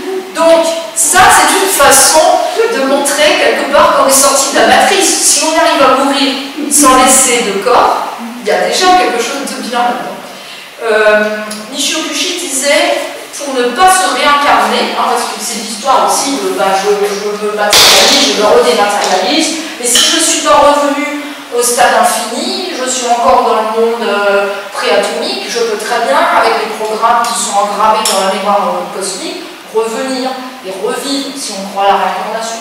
Donc comment sortir de cette roue, parce qu'on parle de sortir des matrices cosmiques? Une des façons, c'est lui disait, pendant 7 vies, ne mangez aucun produit animal. Pourquoi? Parce que les produits animaux, quand vous mangez des produits animaux, vous, vous utilisez l'énergie, quelque part vous mettez l'animal en esclavage, même si vous le faites d'une façon éthique, etc., vous prenez une vie, c'est pas un jugement de valeur bien mal, mais quelque part vous participez à un cycle, et c'est sans fin. Donc lui il disait, mangez que des végétaux pendant cette vie. Encore faut-il en être conscient à chaque vie, se dire, bah oui, là j'en suis à ma 3e vie, donc je continue, parce que sinon... Mais bon, je pense aussi qu'à un moment donné, je ne sais pas si vous avez déjà entendu parler du conte de Saint-Germain, l'homme qui ne meurt jamais. En fait, ce conte de Saint-Germain, il a vraiment existé à l'époque de Voltaire et on disait de lui qu'il ne vieillissait pas. Il ne mangeait que des céréales. Il mangeait de l'avoine, un peu de pain, je crois, et il buvait très peu. Mais il ne vieillissait pas. 40 ans plus tard, il était toujours pareil. Après, on a dit qu'il était devenu un voyageur du temps. Il ne s'incarnait plus, il ne se désincarnait plus, en fait, il arrivait à volonté. Parce que l'idée, c'est peut-être ça, de se matérialiser, de se dématérialiser à volonté, sans passer par le cycle yang de la naissance et yin de la mort, qui sont des extrêmes. Donc voilà, ce sont des pistes. Après, moi, je ne prétends rien, mais quand vous irez à mon enterrement, vous verrez qu'il y aura bien un cadavre. Mais bon, je dis, voilà, ce sont des idées, des choses qui ont été dites, qui ont été pensées. Voilà, donc... sortir de la matrice existentielle, sortir de la dualité, essayer de ne pas être trop yin et trop yang à la fois, monter son niveau de jugement, comme on l'a vu tout à l'heure, le plus possible, avoir un niveau de jugement au moins idéologique et éventuellement suprême, sortir de la dynamique du tas de cul infernal, le centrage le plus possible, éviter les polarisations extrêmes, vivre le plus possible en harmonie avec les lois de l'univers, comme on a vu tout à l'heure, bien mastiquer, ça c'est très important, pour faire un avec sa nourriture. Parce que quand vous mangez n'importe quelle nourriture, si vous la mastiquez 50, 60, 100 fois chaque bouchée, vous faites vraiment un avec la nourriture. Et la nourriture, elle devient vous. Et vous pouvez avoir un contrôle de votre corps, de ce qui se passe dans votre corps, parce que vous faites un avec votre nourriture. Les gens ne savent pas, et la nourriture, c'est vrai, on a des dents, et on a beaucoup de molaires, d'ailleurs, vous remarquerez, une majorité de molaires et prémolaires qui sont faites pour les céréales. Les incisifs, c'est plus les légumes, les fruits, et les canines, on n'en a que 4. C'est pour les produits animaux, mais ce n'est pas la majorité. Donc omnivore, oui, mais il y a des proportions à respecter. Donc bien mastiquer, faire un avec sa nourriture, faire un avec son ennemi, faire un avec sa femme ou son mari, la connexion sacrée avec la nourriture, la connexion sacrée avec le tout, la méditation. La mastication, c'est une méditation en fait, parce que quand vous mastiquez, vous méditez. Qu'est-ce que je fais? Pourquoi je mange? C'est un acte sacré. Je ne mange pas juste pour ne pas mourir ou pour me nourrir, je mange pour manifester l'univers dans ma compréhension la plus optimale possible et être un exemple de ce qui se passe dans l'infini. Alors là, donc, vous avez le livre de Jean-Louis Savoie, le Zen macrobiotique, connexion sacrée à la nourriture. La gratitude, développer la gratitude chaque fois que vous mangez, gratitude pour la nourriture, pour ceux qui la cultivent, pour ceux qui la cuisinent, gratitude pour votre ennemi, gratitude pour vos difficultés, etc. etc. Éviter les situations extrêmes, et puis finalement, je ne sais pas si vous avez lu ce bouquin, les accords Toltec, être Toltec. Ne pas prendre parti, les choses ne nous concernent pas. On dit vous que vous êtes con, bon, c'est pas grave, ça ne vous concerne pas. On dit que vous êtes intelligent, ça ne vous concerne pas plus. Voilà. C'est ça, Toltec, c'est ni l'un ni l'autre. Donc voilà, donc ça, ce sont des petites pistes pour petit à petit prendre sa distance par rapport à la matrice, et puis éventuellement faire comme ses maîtres assemblés, ne plus se réincarner, mourir avec une succion de l'embryon cosmique, sortir des croyances limitantes, se reprogrammer. Évidemment, nous devons vieillir, nous devons mourir. Alors beaucoup de gens pensent à leur famille, leur génétique, leur généalogie. Ouais, ma grand-mère a eu un cancer du sein, alors je vais faire enlever les seins ou l'utérus des fois. Il faut sortir de ces programmes. Et vous pouvez d'autant plus en sortir que vous allez ajuster votre nourriture. Parce qu'il n'y a pas de fatalité. Par contre, les gens ont des tangentes. C'est vrai que, par exemple, les gens qui sont nés à la montagne, ils n'ont pas la même tangente que les gens qui sont nés à la ville, à la mer, parce qu'ils ne respirent pas le même air. La mer est beaucoup plus iodée. Donc vous allez avoir effectivement des tendances différentes. Et justement, le sachant, vous pouvez contrecarrer. Moi, quand je vois des gens, des montagnards qui viennent me voir, je leur donne systématiquement du kombu. Parce que le kombu, c'est riche en iode. Et en général, ils ont des problèmes de manque d'iode. Bon, je donne un exemple, tout bête, mais il y en a plein comme ça. Donc, quand moi je prends quelqu'un en consultation, je regarde qui il est, je regarde ses ancêtres, je regarde d'où il vient, ses parents, ses grands-parents, qu'est-ce qu'ils ont mangé, qu'est-ce qu'ils ont fait comme activité, etc. Et je vois ce qu'il y a ça crée comme problème. Donc après, on peut prier pour les ancêtres. Il y avait l'histoire d'un boucher, un fils de boucher qui avait plein d'entités d'animaux autour de lui, et il était tout le temps malade. Il a fallu prier pour les animaux que son père avait tués en tant que boucher. Enfin, il n'était pas boucher, il était aux abattoirs. Bon, enfin, si vous croyez que tout a une incidence, on peut imaginer ça aussi. Monter son taux vibratoire, faire du chanting, des aum, même amen, les prières, elles ont un sens, ces prières. Le su en japonais. Donc voilà, finalement, par le centrage, on arrêtera d'être trop yang pour ne pas se réincarner et trop yin pour ne pas mourir. Des incarnations volontaires, comme j'ai parlé, apparition, disparition à volonté. Voilà, donc ça ce sont des pistes. Après, c'est pas pour tout le monde et c'est pas forcément pour cette vie. Ensuite, sortir des autres matrices avec le yin, le yang et la nourriture. Donc là, on peut revenir à la planche 8. Donc dans la planche 8, on a cette histoire de tape-cul infernal. Donc moi je préconise la voie du milieu. J'appelle ça, c'est un peu pas gentil, mais j'appelle ça le cercle vertueux. D'accord ? J'ai des exemples de gens, et je pourrais en donner des centaines. C'est pas juste une question de bien-être physique, c'est aussi une question de vie, d'addiction. Par exemple, alors ça c'est mon cheval de bataille, les addictions. J'ai eu plein d'alcooliques, de drogués qui sont venus me voir. Les gens sont trop young. Ils mangent des œufs, de la viande, etc. Souvent les alcooliques, je suis bien placée pour le savoir, j'ai eu un père alcoolique donc, qui a même mis fin à ses jours parce qu'il était alcoolique. C'était quelqu'un qui mangeait beaucoup de viande, et il mangeait très peu de fruits et légumes. Donc où est-ce qu'avec ce grand yang, il allait chercher son yin? Eh bien lui, c'était dans l'alcool. D'accord? Après, vous avez les Madame Chocolat. Moi, j'en ai eu plein des Madame Chocolat. Si je n'ai pas mon petit carré de chocolat, je ne suis pas bien. Moi, je n'arrêterai jamais le chocolat. Vous arrêtez les œufs, la viande, etc. Vous mangez comme ça. 3 mois après, elle vient me voir. Tu peux me mettre un plateau de chocolat sous le nez. Je m'en fous. D'accord?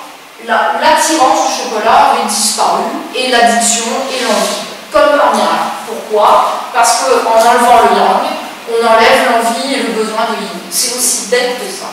D'accord? C'est même à mourir de rire. Et les gens me disent, bon, attends, ça fait 40 ans que je mange du chocolat, tu crois pas que je vais arrêter de manger du chocolat? Et bien je lui dis, arrête de manger ça, le rouge, c'est pour ça que j'ai mis en rouge, c'est yang, ça c'est violet, c'est yin.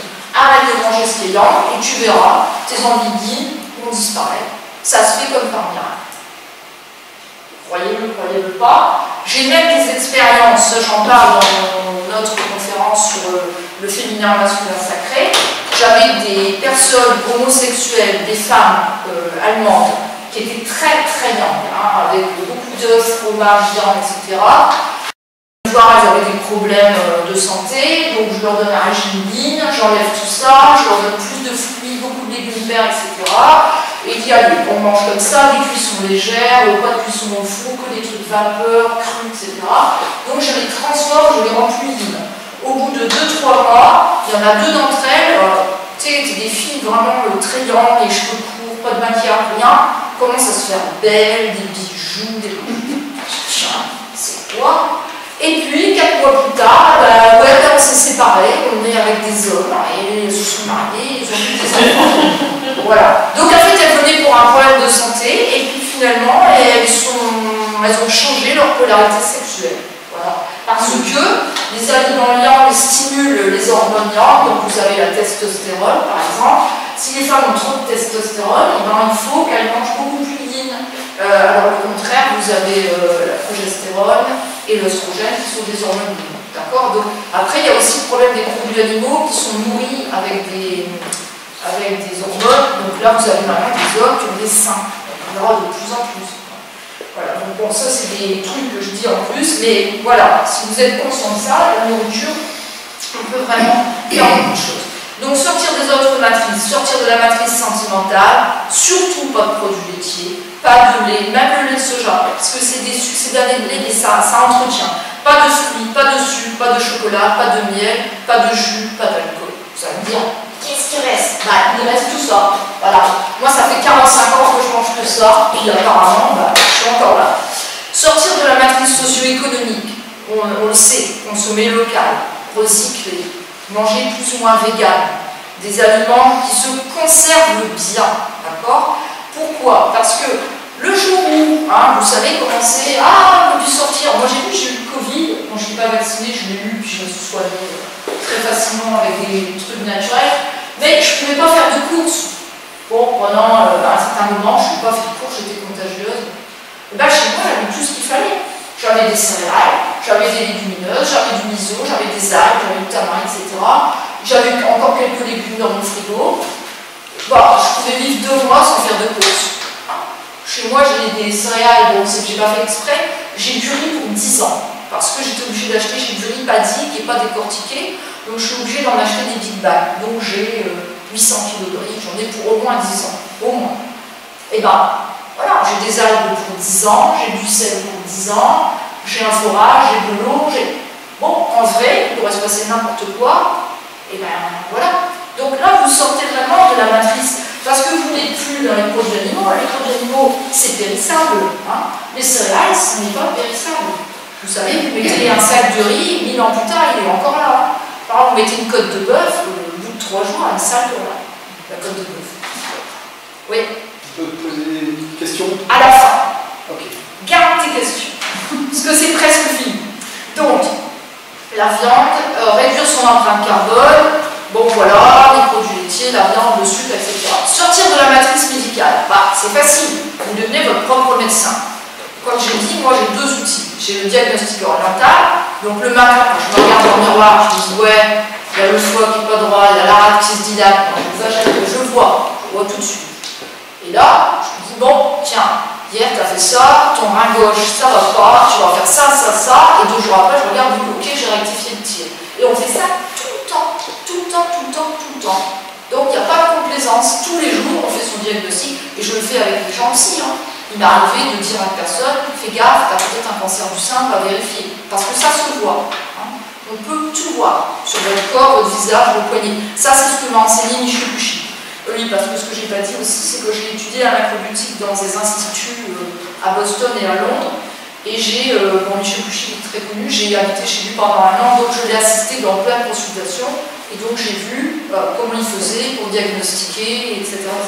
Bon, je n'ai pas sa compétence, je l'avoue, il était très très avancé. Mais quand même, le petit peu que j'ai pu blâmer de lui, ça me sert. Voilà, donc se guérir avec la nourriture, le jeûne et la prière, comme disait Jésus.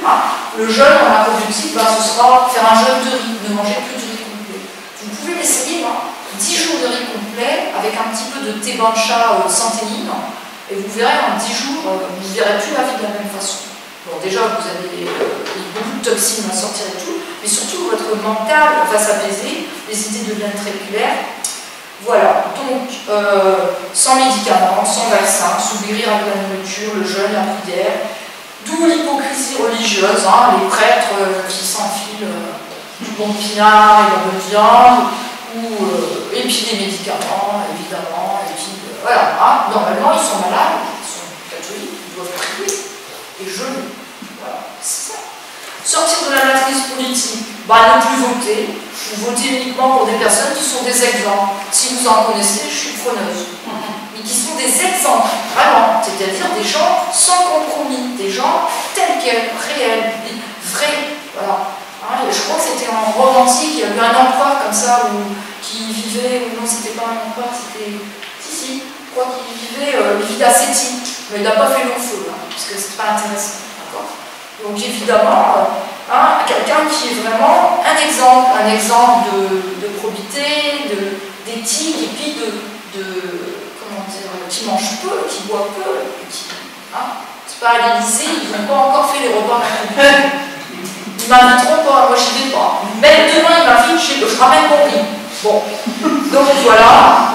Et puis surtout, voilà, et puis laissez aux gens, ne pas voter pour les gens qui vous enlèvent vos droits à vos choix médicaux. C'est très important. Votre corps vous appartient, on est souverain, et donc on n'a pas à vous dire quoi faire avec votre corps. La matrice religieuse, là, ça va de soi, être son propre maître, ni mère, ni gourou, ni maître, ni médecin. Évoluer spirituellement, mais soi-même, être son propre maître. Ça, ce qui est intéressant dans la politique, c'est qu'il n'y a pas de gourou, il n'y a pas de maître. Chacun fait son chemin. Et c'est la devise de Georges Savoie, c'était je ne sais rien. Ignoramus. Son centre s'appelait Ignoramus. Ne croyez rien, essayez par vous-même. Ça, c'est important. Quoi qu'il arrive. Même la macrobiotique, il ne faut pas y croire, il faut l'essayer. Alors, l'amalgame pain, fromage, comme j'ai dit, ça crée beaucoup les religions judéo-chrétiennes, la culpabilité. Ça fait beaucoup de stagnation dans les organes ici. Donc ça crée du doute, de la confusion, de la culpabilité. Et l'inverse extrême, c'est en Inde, beaucoup des fruits et d'épices. Ça crée les gens très mystiques. Donc en macrobiotique, on dit, c'est pareil, mystique, yin, matérialiste, yang. Ou spiritualiste, matérialiste. L'idéal est d'être ni l'un ni l'autre. Ni trop matérialiste, il faut quand même évoluer dans la matière, et pas non plus penser que la spiritualité ou que le monde spirituel est meilleur que le monde matériel. Il ne faut pas avoir ce genre de dualité. Et si vous mangez sans trait, c'est ça. Vous êtes ancré, mais léger. Voilà. Shukji disait, quand on marche, on devrait être comme suspendu par les cheveux. Vous avoir la légèreté, vous savez, comme un poireau, là, vous savez, la barbe, quoi. Et vous marchez pas trop pesant, mais pas non plus avoir tellement peu d'équilibre qu'on se casse la figure. Mais cette espèce de légèreté. Lui, il était vraiment extrêmement léger. Voilà, et donc pour terminer, en conclusion, donc nous avons parlé des deux matrices, nous avons vu comment elles fonctionnent, nous avons vu plus ou moins comment en sortir, donc adopter une nourriture centrée, mastication, gratitude, éviter également les pollutions vibratoires, la télé, la 5G, les portables, éviter les pollutions mentales, la désintox ou l'intox, les films, les infos trafiquées, enfin tout ce qu'on peut dire, pratiquer le chanting, la méditation, cultiver son jardin, faire votre ménage, très important, tous les jours nettoyer, chanter une chanson joyeuse, puisqu'on est à joyeuse, et aussi penser que si vous arrêtez de manger des produits animaux le plus possible, vous sortez de cet engrenage de mise en esclavage, parce qu'on dit les humains sont mis en esclavage d'une façon ou d'une autre, les esclaves salariés, les esclaves tout, mais n'oubliez jamais qu'on a mis des animaux en esclavage aussi. Ça, c'est une loi du karma. On se fait faire ce qu'on fait. Donc c'est quand même important de penser à ça. Sortir de la matrice existentielle n'est pas pour tout le monde, évidemment. Être végane, c'est pas pour tout le monde non plus. Bon, moi je suis végane depuis 45 ans, mais en étant macrobiotique, je ne mange pas de fruits non plus. Pas de noix, pas de fruits. Donc pour être végane, sur le long terme, pour ne pas être carencé, il ne faut pas prendre de fruits, il ne faut pas prendre évidemment tout ça, il faut manger moins de légumes. Moi je ne prends pas de poisson, donc je suis un peu là. Vous voyez, voilà. Et c'est un petit peu monastique, mais ça a ses avantages. Parce que du coup vous êtes toujours sur le fil du rasoir, vous êtes toujours centré. Dès que vous vous décentrez, vous vous recentrez. Bon, c'est un peu compliqué. Mais bon, moi ayant la maladie de Lyme depuis 45 ans, bon, mon médecin m'a dit tu as un diplôme universitaire en maladie de Lyme. Il m'envoie les gens parce que j'ai quasiment aucun symptôme, alors que la plupart, au bout de 45 ans, ils sont des lots. Et moi je l'ai découvert il y a une vingtaine d'années, donc je l'avais déjà depuis longtemps. Mais tout ça pour dire, peu importe votre état de santé, ce qui est important, c'est de comprendre que vous avez créé votre santé, que vous en êtes responsable et que c'est à vous d'en sortir.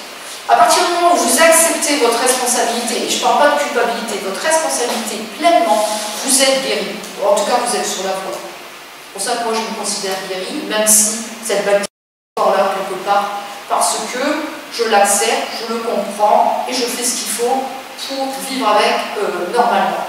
Continuer à être active et faire tout ce que j'ai à faire. Alors, évidemment, comme je dis, c'est pas pour tout le monde. Mais il y a aussi les respiriens, les gens qui ne mangent pas et qui ne boivent pas. Ça existe aussi. C'est pas pour tout le monde non plus. Être un voyageur du temps comme Saint-Germain, c'est pas pour tout le monde. Ne pas laisser son corps quand on meurt, comme Mantak-Chia prétend qu'il va le faire, c'est pas pour tout le monde. Sortir de la roue de l'incarnation, se réincarner uniquement à volonté, apparaître, disparaître à volonté, c'est pas pour tout le monde.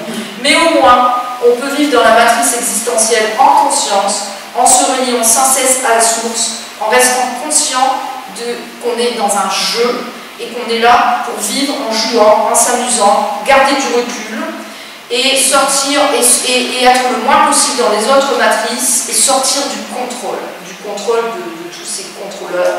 Et pour cela, sortir de la peur et de la culpabilité surtout et faire monter son niveau de jugement de façon à être un homme libre.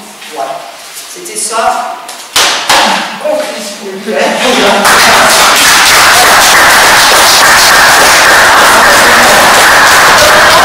vous avez des questions, c'est la meilleure partie, parce que c'est ce que je préfère. Ouais, vas-y. Alors, sur la flèche, là, oui. Est-ce qu'il faut comprendre qu'il y a des degrés? Oui. Donc, plus on est à droite, plus c'est... Exactement. Voilà. Plus c'est yang, c'est là. Alors, il y a la cigarette qui est un petit peu paradoxale, parce qu'elle est très yang, parce qu'elle nous contracte, mais en même temps, il y a la nicotine qui est très yin. Donc, elle est vraiment extrême, la cigarette. Elle apporte du très yang et du très yin en même temps. Ouais, parce qu'elle est des deux côtés. Ouais, elle est et alors, côtés. Je suis surpris qu'il y ait le miel. Le miel est très très yin. Plus yin que le sucre encore. Ouais. Alors là, on n'est pas sur un jugement qualitatif. On est sur un jugement de centrifuge centripète. Le miel, contrairement à ce qu'on pourrait penser, même si c'est entre guillemets naturel, même le sucre, le rapadura, c'est un aliment qui fait travailler très très fort le pancréas. Je ne sais pas si tu as connu le maître Mikhail Ivanov. Mikhail Ivanov de jurer que par le miel, il est mort d'un cancer du pancréas. C'est un aliment qui a c'est un concentré. Tous les concentrés, c'est très fort. Le miel, c'est très concentré en sucre. Et ça n'est pas un polysaccharide, le miel. Dans le meilleur des cas, c'est un disaccharide. D'accord ? Donc, les seuls sucres que l'être humain peut transmuter vraiment d'une façon favorable, c'est les sucres lents, les sucres de céréales. Ce ne sont même pas des sucres, en fait, tu vois ? Mais tout de même, les fruits, moi, je ne mange pas de fruits du tout. Le fruit, c'est sucré. On va parler des vitamines, si on veut parler de vitamines. Alors moi, je ne parle pas de vitamines, moi je parle de yin. Vous avez des vitamines comme la vitamine A, D, K, E, qui sont liposolubles, qui sont yang. Les vitamines hydrosolubles comme la vitamine C sont plutôt yin. Et après, vous avez des vitamines du groupe B qui sont un peu plus yang ou un peu plus yin. La B12, la B6, la B7, la choline sont plus yang. Et les autres, la thiamine, la riboflavine, la niacine, le cytol, etc., l'acide folique sont plus yin. Alors, dans les céréales, en général, complète, il y a les deux, parce que les céréales sont à la fois yin et yang. D'ailleurs, j'en ai pas parlé, mais pensez bien. Regardez un fruit. Dans un fruit, vous avez une graine. Le pépin du fruit, le noyau. Donc, vous avez la graine, l'arbre et le fruit. Donc, vous voyez, vous avez un espace-temps entre ce qui produit et le fruit. La céréale, le fruit, la graine, c'est la même chose. C'est ce qu'on appelle la réunion de l'alpha et l'oméga.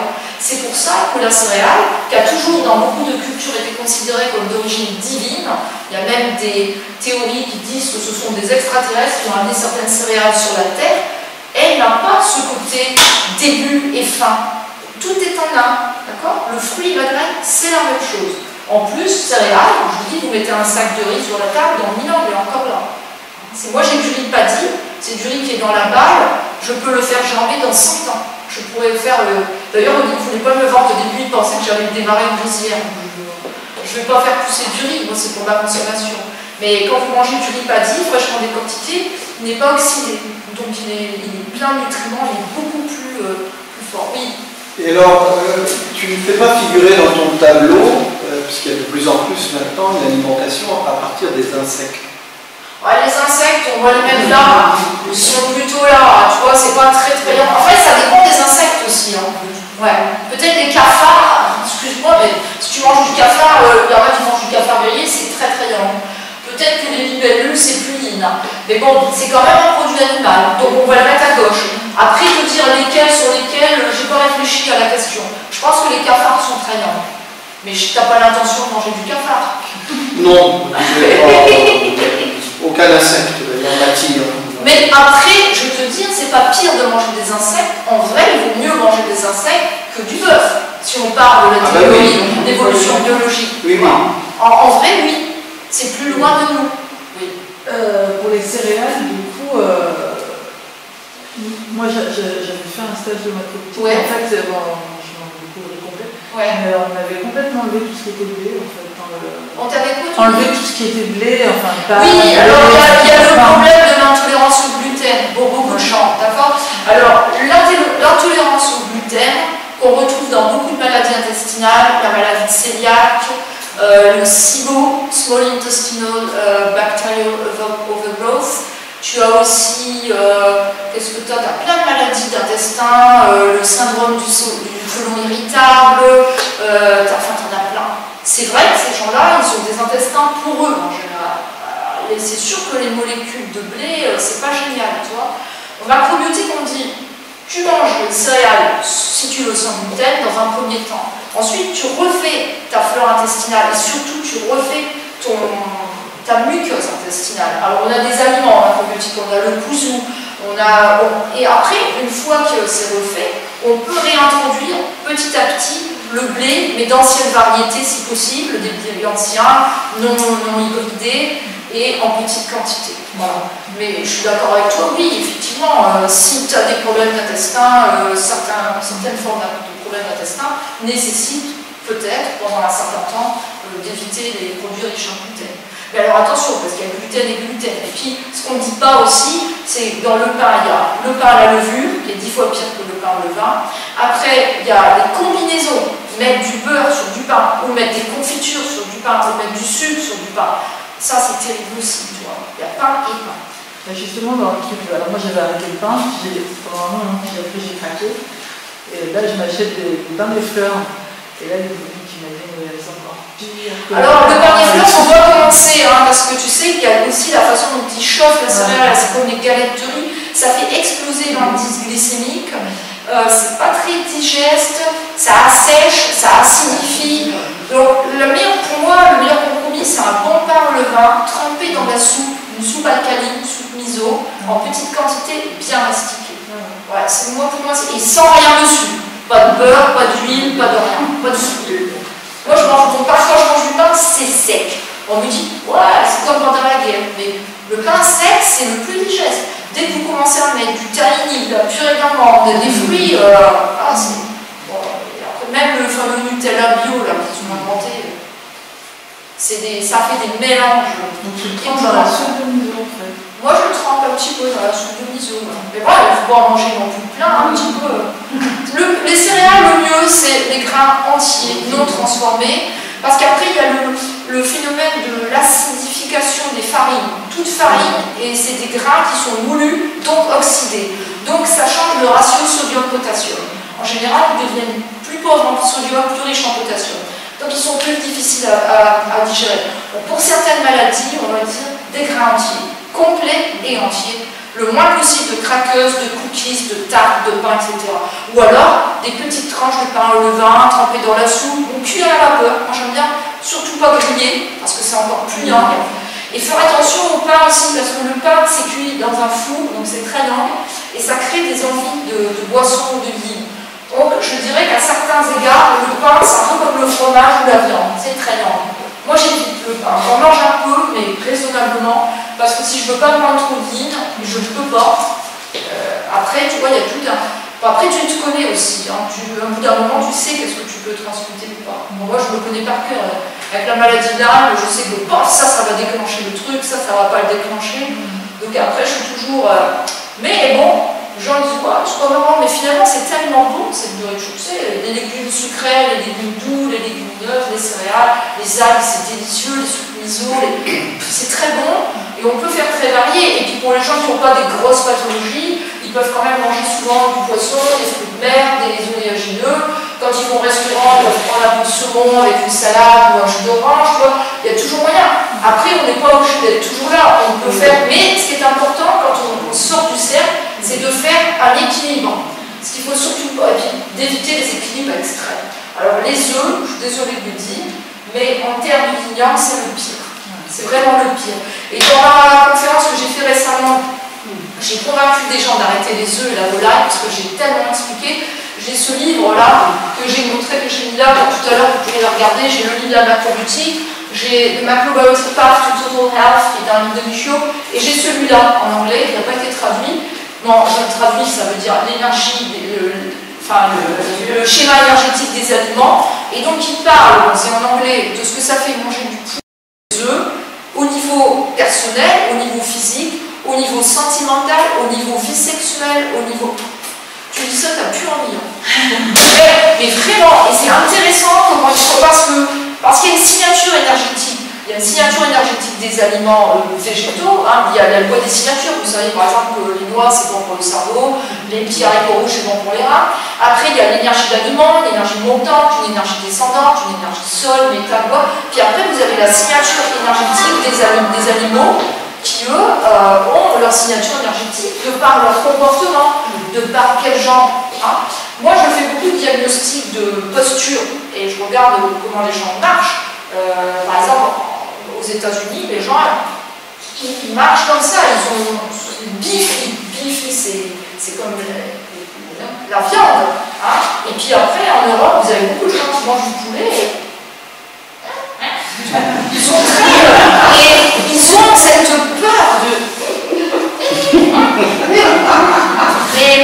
Et donc, et vous le voyez dans la façon de marcher, dans la façon d'être, et aussi ça crée beaucoup d'anxiété.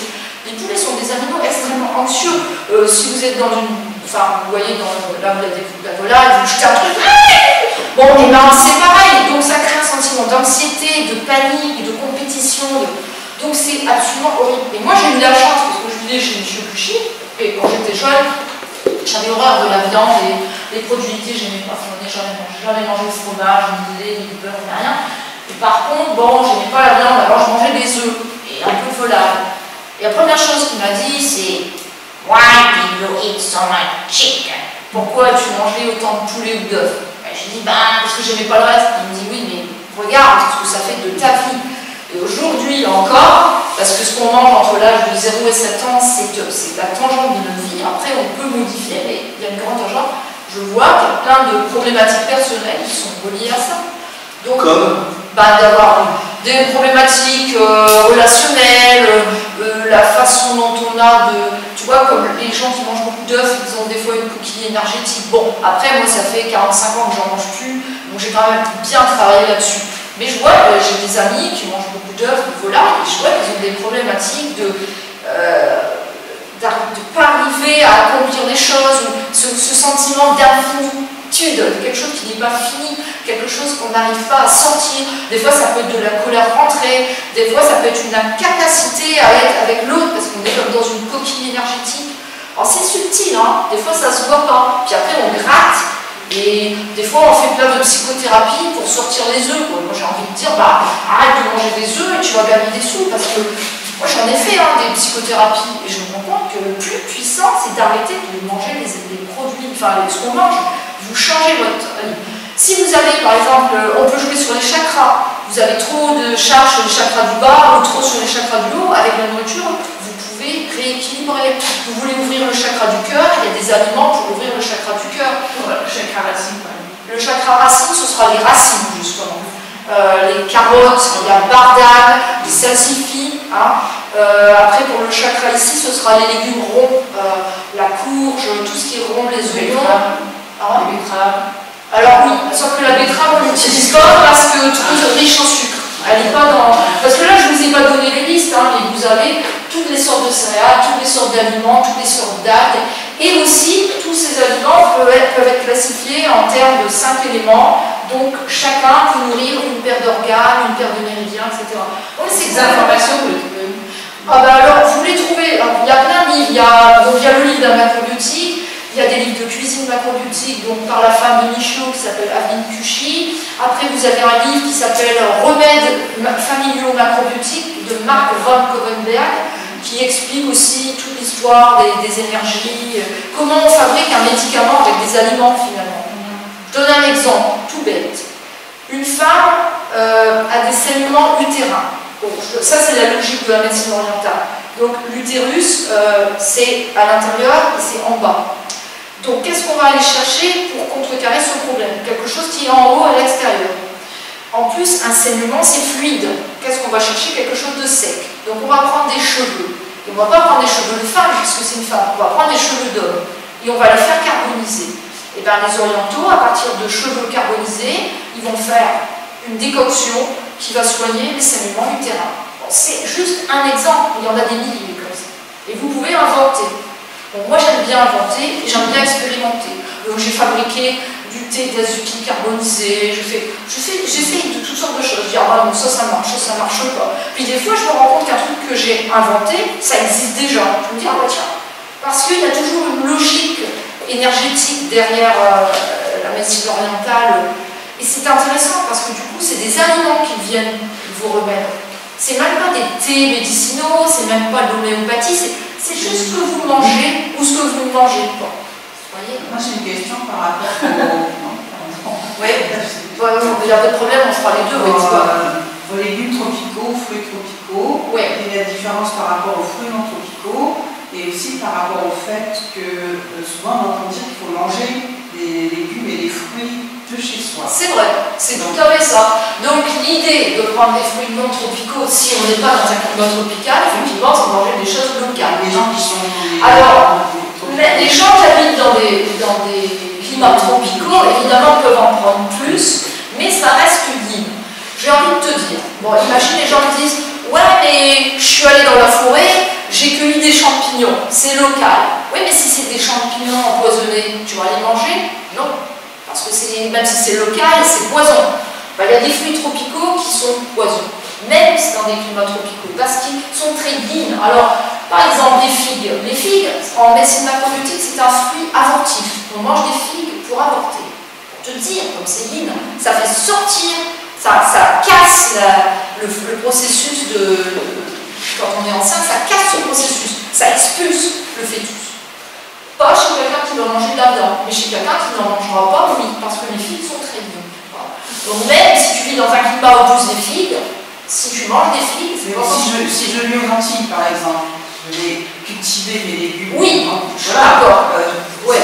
Mais je suis sûre qu'aux Antilles, tu peux faire pousser des légumes racines quand même. Je pense que tu peux faire les deux. Bah, il y a les légumes racines. Oui, il y a... Ouais. Bah, il y a certainement des ignares. Oui, il y a certainement des choses qui sont très bonnes, absolument. Mais il y a des choses qui sont quand même yin. Et puis n'oublie pas que tu peux les équilibrer avec du poisson aussi, tu vois, il y a ça aussi. Moi je connais pas trop les climats tropicaux pour ne pas y avoir vécu, mais par contre je peux te dire, j'ai vécu au Québec, il fait très froid là-bas, il fait moins 40. Le riz c'est une céréale refroidissante, et ben c'est pas la meilleure céréale et ça pousse pas là-bas. Là-bas franchement c'est de l'avoine et le sarrasin. Donc effectivement oui tu as raison, ça pose un problème de oui, où j'habite, qu'est-ce qui pousse, qu'est-ce que je mange. Mais même à l'intérieur de ça, tu peux quand même chercher l'équilibre et tu peux quand même éviter les choses les plus extrêmes. Quand même à partir de là. Voilà. Oui. Ouais, moi j'avais plusieurs questions. Ben vas-y. Alors là, par rapport à ce schéma, c'est tout bête, poisson bleu et rouge, c'est quoi? Alors les sardines, c'est ceux qui ont une couleur bleue, une chair bleue ou une chair rouge. Le saumon, le thon, par rapport à la sole. La sole c'est blanc. Donc tout ce qui est macro, sardine, c'est bleu. Oui, c'est bleu ou rouge, donc c'est un peu plus yang. On dit que le saumon c'est la viande de la mer. C'est chou, poisson bleu, j'aurais pas tout. Bah, les sardines, je dirais. Encore là, je ne suis pas une experte de poisson parce que j'en ai jamais mangé. Mais je peux te dire qu'il y a des poissons qui ont une chair bleue, d'autres blanches, d'autres rouges. Donc blanc, c'est plus yin. Et les rouges. Et les champignons, du coup, c'est où alors? Les champignons, alors tu vas avoir plusieurs sortes de champignons. Les champignons hallucinogènes, on va les mettre avec une drogue. Oui, non mais. Les girolles, tu vas les mettre ici. t'es un peu plus yin. Les champignons, ça va bien avec les produits animaux en général. Après, dans les monastères où les gens ils ont fait vœu de chasteté, on leur donne beaucoup de champignons parce que ça enlève la libido quand tu ne manges pas de produits animaux. Même les champignons shiitake qui sont très à la mode, en macrobiotique on les utilise parce qu'ils dissolvent le cholestérol et qu'ils enlèvent les gens qui ont des tumeurs yang, tu vois, qui sont fabriqués avec du gras animal, etc. Ça va dissoudre. C'est plutôt yin, voilà. Si tu manges beaucoup de shiitake, moi je l'ai fait à un moment, tu n'as plus aucune libido. Et si tu ne manges pas de produits animaux, hein, on est d'accord. Et puis en fait, ça enlève ta viande de ton corps, tu deviens plus libre. Donc les champignons, oui, un petit peu, mais avec des produits animaux. Moi, je ne mangerais pas plein de champignons comme ça en étant vegan, par exemple. Si. Ah, je veux dire, ça à équilibrer avec des produits animaux. Des poissons, quoi. Voilà. Moi, je trouve que les champignons, c'est un bon yin quand tu manges du poisson. Mais si tu es vraiment vegan, pas trop souvent. C'est un peu yin. Du coup, est-ce que tu complètes au niveau vitamines normalement non, parce que comme je t'ai expliqué, les vitamines c'est mignon. Bon, je te donne un exemple, le scorbut par exemple. Le scorbut, c'est une carence en vitamine C, on est d'accord. On la soigne avec du citron ou de la choucroute ou des agrumes. Mais les gens qui avaient le scorbut, ils étaient sur des bateaux, qu'est-ce qu'ils mangeaient? Ils mangeaient de la viande séchée, du poisson séché. Il n'y avait pas de fruits et légumes à bord. Donc ils étaient trop langues. Donc leur remède était yin. Ils avaient trop de vitamine yang, ils n'avaient pas assez de vitamine yin. D'accord? Maintenant tu te supplémentes à vitamine C, beaucoup, tu manges plein de citron, plein d'orange. Si tu ne manges pas de viande, tu vas avoir une carence en vitamine B12. Voilà, anémie pernicieuse. C'est une question d'équilibre. Donc si, moi par exemple, je fais des tests, parce que comme j'ai la maladie là, je me teste. Donc c'est quoi les vitamines? Je suis végane. Problématique, c'est la D et la B12. D'accord? La D, normalement tu la prends par le soleil, le plus possible.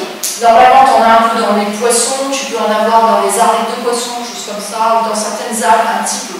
Alors, le problème aussi, alors ça c'est un autre truc que j'explique, tout ce qui existe dans le monde végétal et tout ce qui c'est la correspondance dans le monde animal. Tu as le fer végétal, le fer animal, la B12 analogue des algues et la vraie B12. La provitamine A des légumes, carottes par exemple, et la vraie vitamine A. La vitamine D2 d'origine végétale, la vitamine D3 d'origine animale. Et en gros, le monde végétal c'est plutôt la chlorophylle, le monde animal c'est plutôt l'hémoglobine. Comment fait-on pour manger que des choses végétales et que ça devienne les vitamines comme si on prenait des produits animaux? Il faut mastiquer, manger du sel, parce que quand tu es vegan, tu as besoin de plus de sel, plus de minéraux, et puis surtout éviter tout ce qui est trop libre. Donc moi par exemple, je remontais mon taux de vitamine B12 sans complément et sans produits animaux, juste en fabriquant plus d'acide hydrochlorique dans mon estomac. Donc je prenais du gomasio à jeun le matin, 2 cuillères bien mastiquées, je fabrique de l'acide hydrochlorique, et après, avec les végétaux, et puis dans les muqueuses, il y a toujours un peu de bactéries qui fabriquent la vitamine B12, tu arrives à la synthétiser. J'arrivais à monter ma vitamine B12 rien qu'en faisant ça. Tu vois. Mais aucun fruit, et boire pas trop liquide pour pas diluer les sucs gastriques. Parce que quand tu bois en mangeant ou que tu bois trop liquide, tu dilues tes sucs gastriques et du coup tu n'assimiles pas bien. Donc en fait, d'ailleurs tu as des gens qui mangent des produits animaux qui ont des carences en vitamine B12. C'est bien la preuve que la vitamine B12, ça n'est pas qu'une question d'animal végétal. C'est une question de synthèse, d'assimilation et de lignant. Tout est là. C'est compliqué, hein, mais c'est... Moi je l'ai expérimenté, je suis un poubelle, donc j'essaye. Alors je peux dire oui, la vitamine B12, tu peux la remonter sans produits animaux et sans suppléments. C'est possible. Et j'avais une dernière question, c'était par rapport au 7e niveau de jugement, j'ai pas compris ce que c'était. Ah, le 7e niveau de jugement. Bon, je n'y suis pas encore du tout, donc je vais Parce que t'as pris l'exemple de l'alimentation. Ouais. Si on prend l'exemple de l'alimentation, c'est quoi genre, le 7e c'est non même pas, je dirais que celui qui est vraiment lonely, qui est vraiment au-dessus de tout, il transmute tout. Donc il n'a pas besoin de manger. Ou il peut manger n'importe quoi, ça ne rendra pas malade. Parce que je pense que quelque part il est tellement dans l'amour inconditionnel, tu vas lui donner la marijuana, il va la prendre, ça ne va rien lui faire. Tu vas lui donner un steak, il va le manger parce qu'il va vouloir te faire plaisir, ça ne va rien lui faire. Et mais bon, des gens comme ça, ça court pas les rues, quoi. Hein, il y en a. Hein. Et la position par rapport aux jeunes en macrobiotique? Le jeûne, le jeûne c'est juste un peu plus poussé, mais le problème avec le jeûne, c'est l'avant-jeûne et l'après-jeûne. Si tu veux, moi par exemple, je fais le jeûne intermittent, c'est-à-dire je mange le soir par exemple pas trop tard, et je ne mange pas avant midi, 1h. Donc je jeûne 18 heures par jour, déjà. Et après, je mange 1-2 repas maximum. Je mange jamais 3 repas, je ne grignote pas entre les repas, je ne mange pas trop et je mastique bien. Et ça, tu peux le faire pendant 40 ans. Le jeûne, tu ne peux pas le faire pendant 40 ans. Après, si je veux, je peux m'abstenir. Je pratique des fois le jeûne sec, sans manger, sans boire, pendant 3 jours. Et là, je transforme très vite.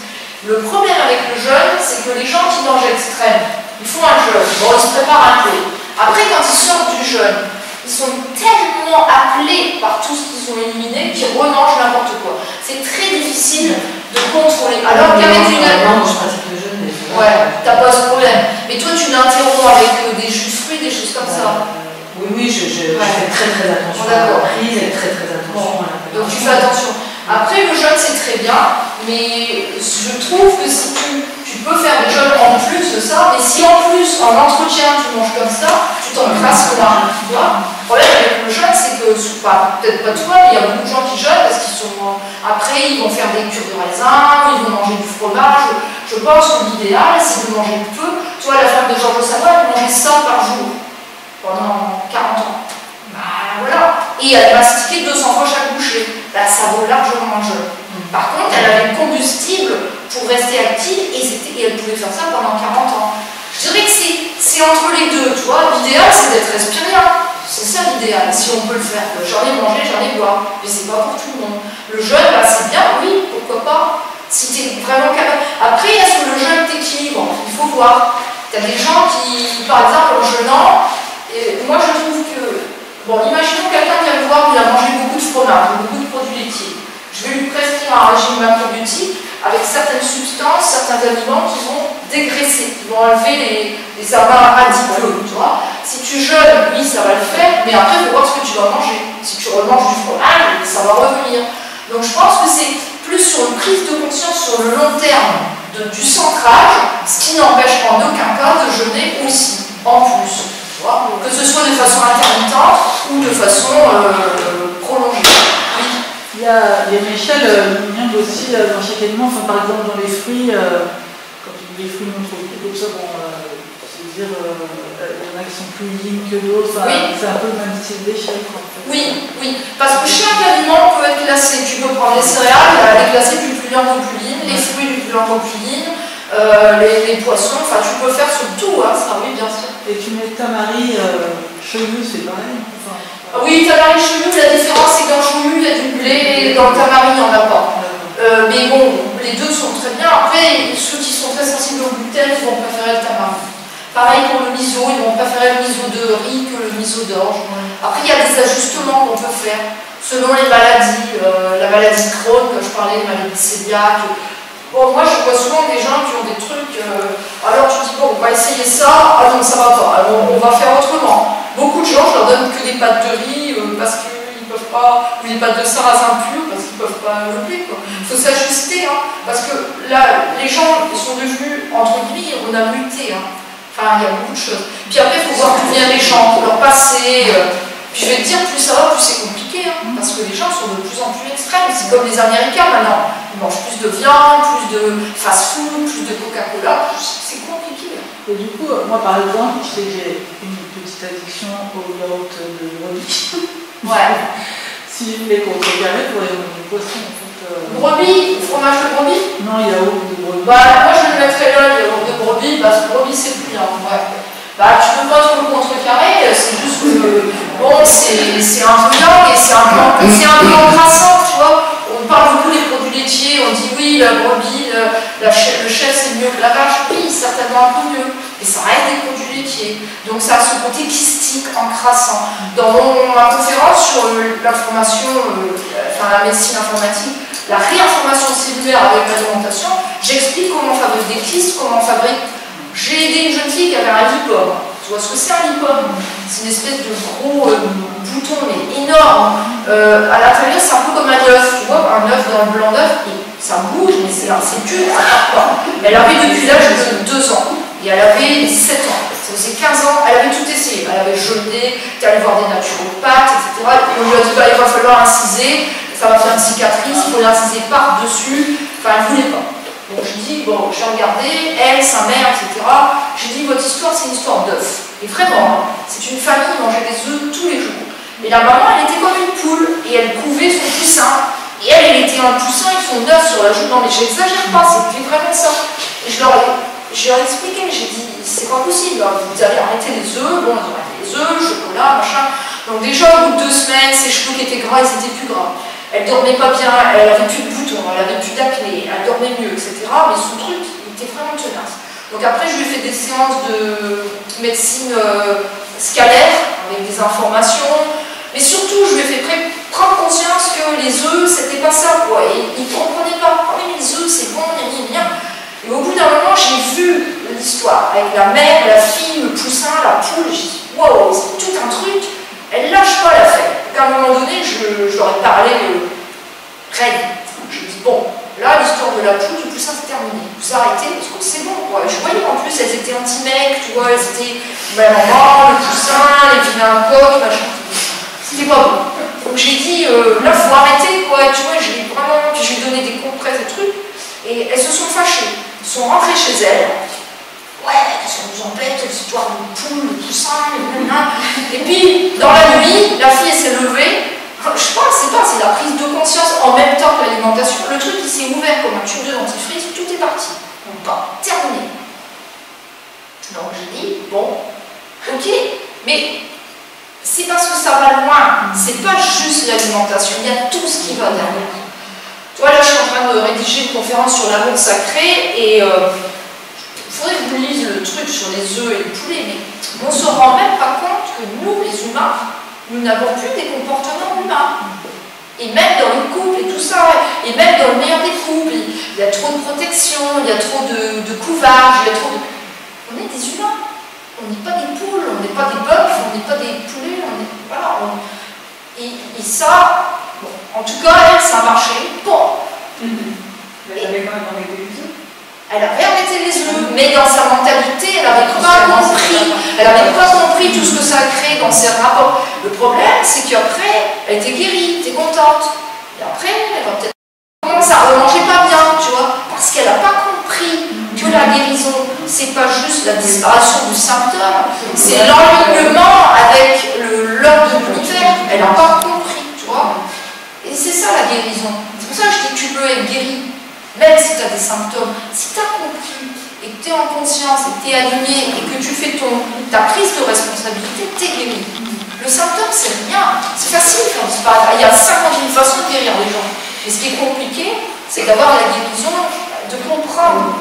Tu vois, la probiotique, c'est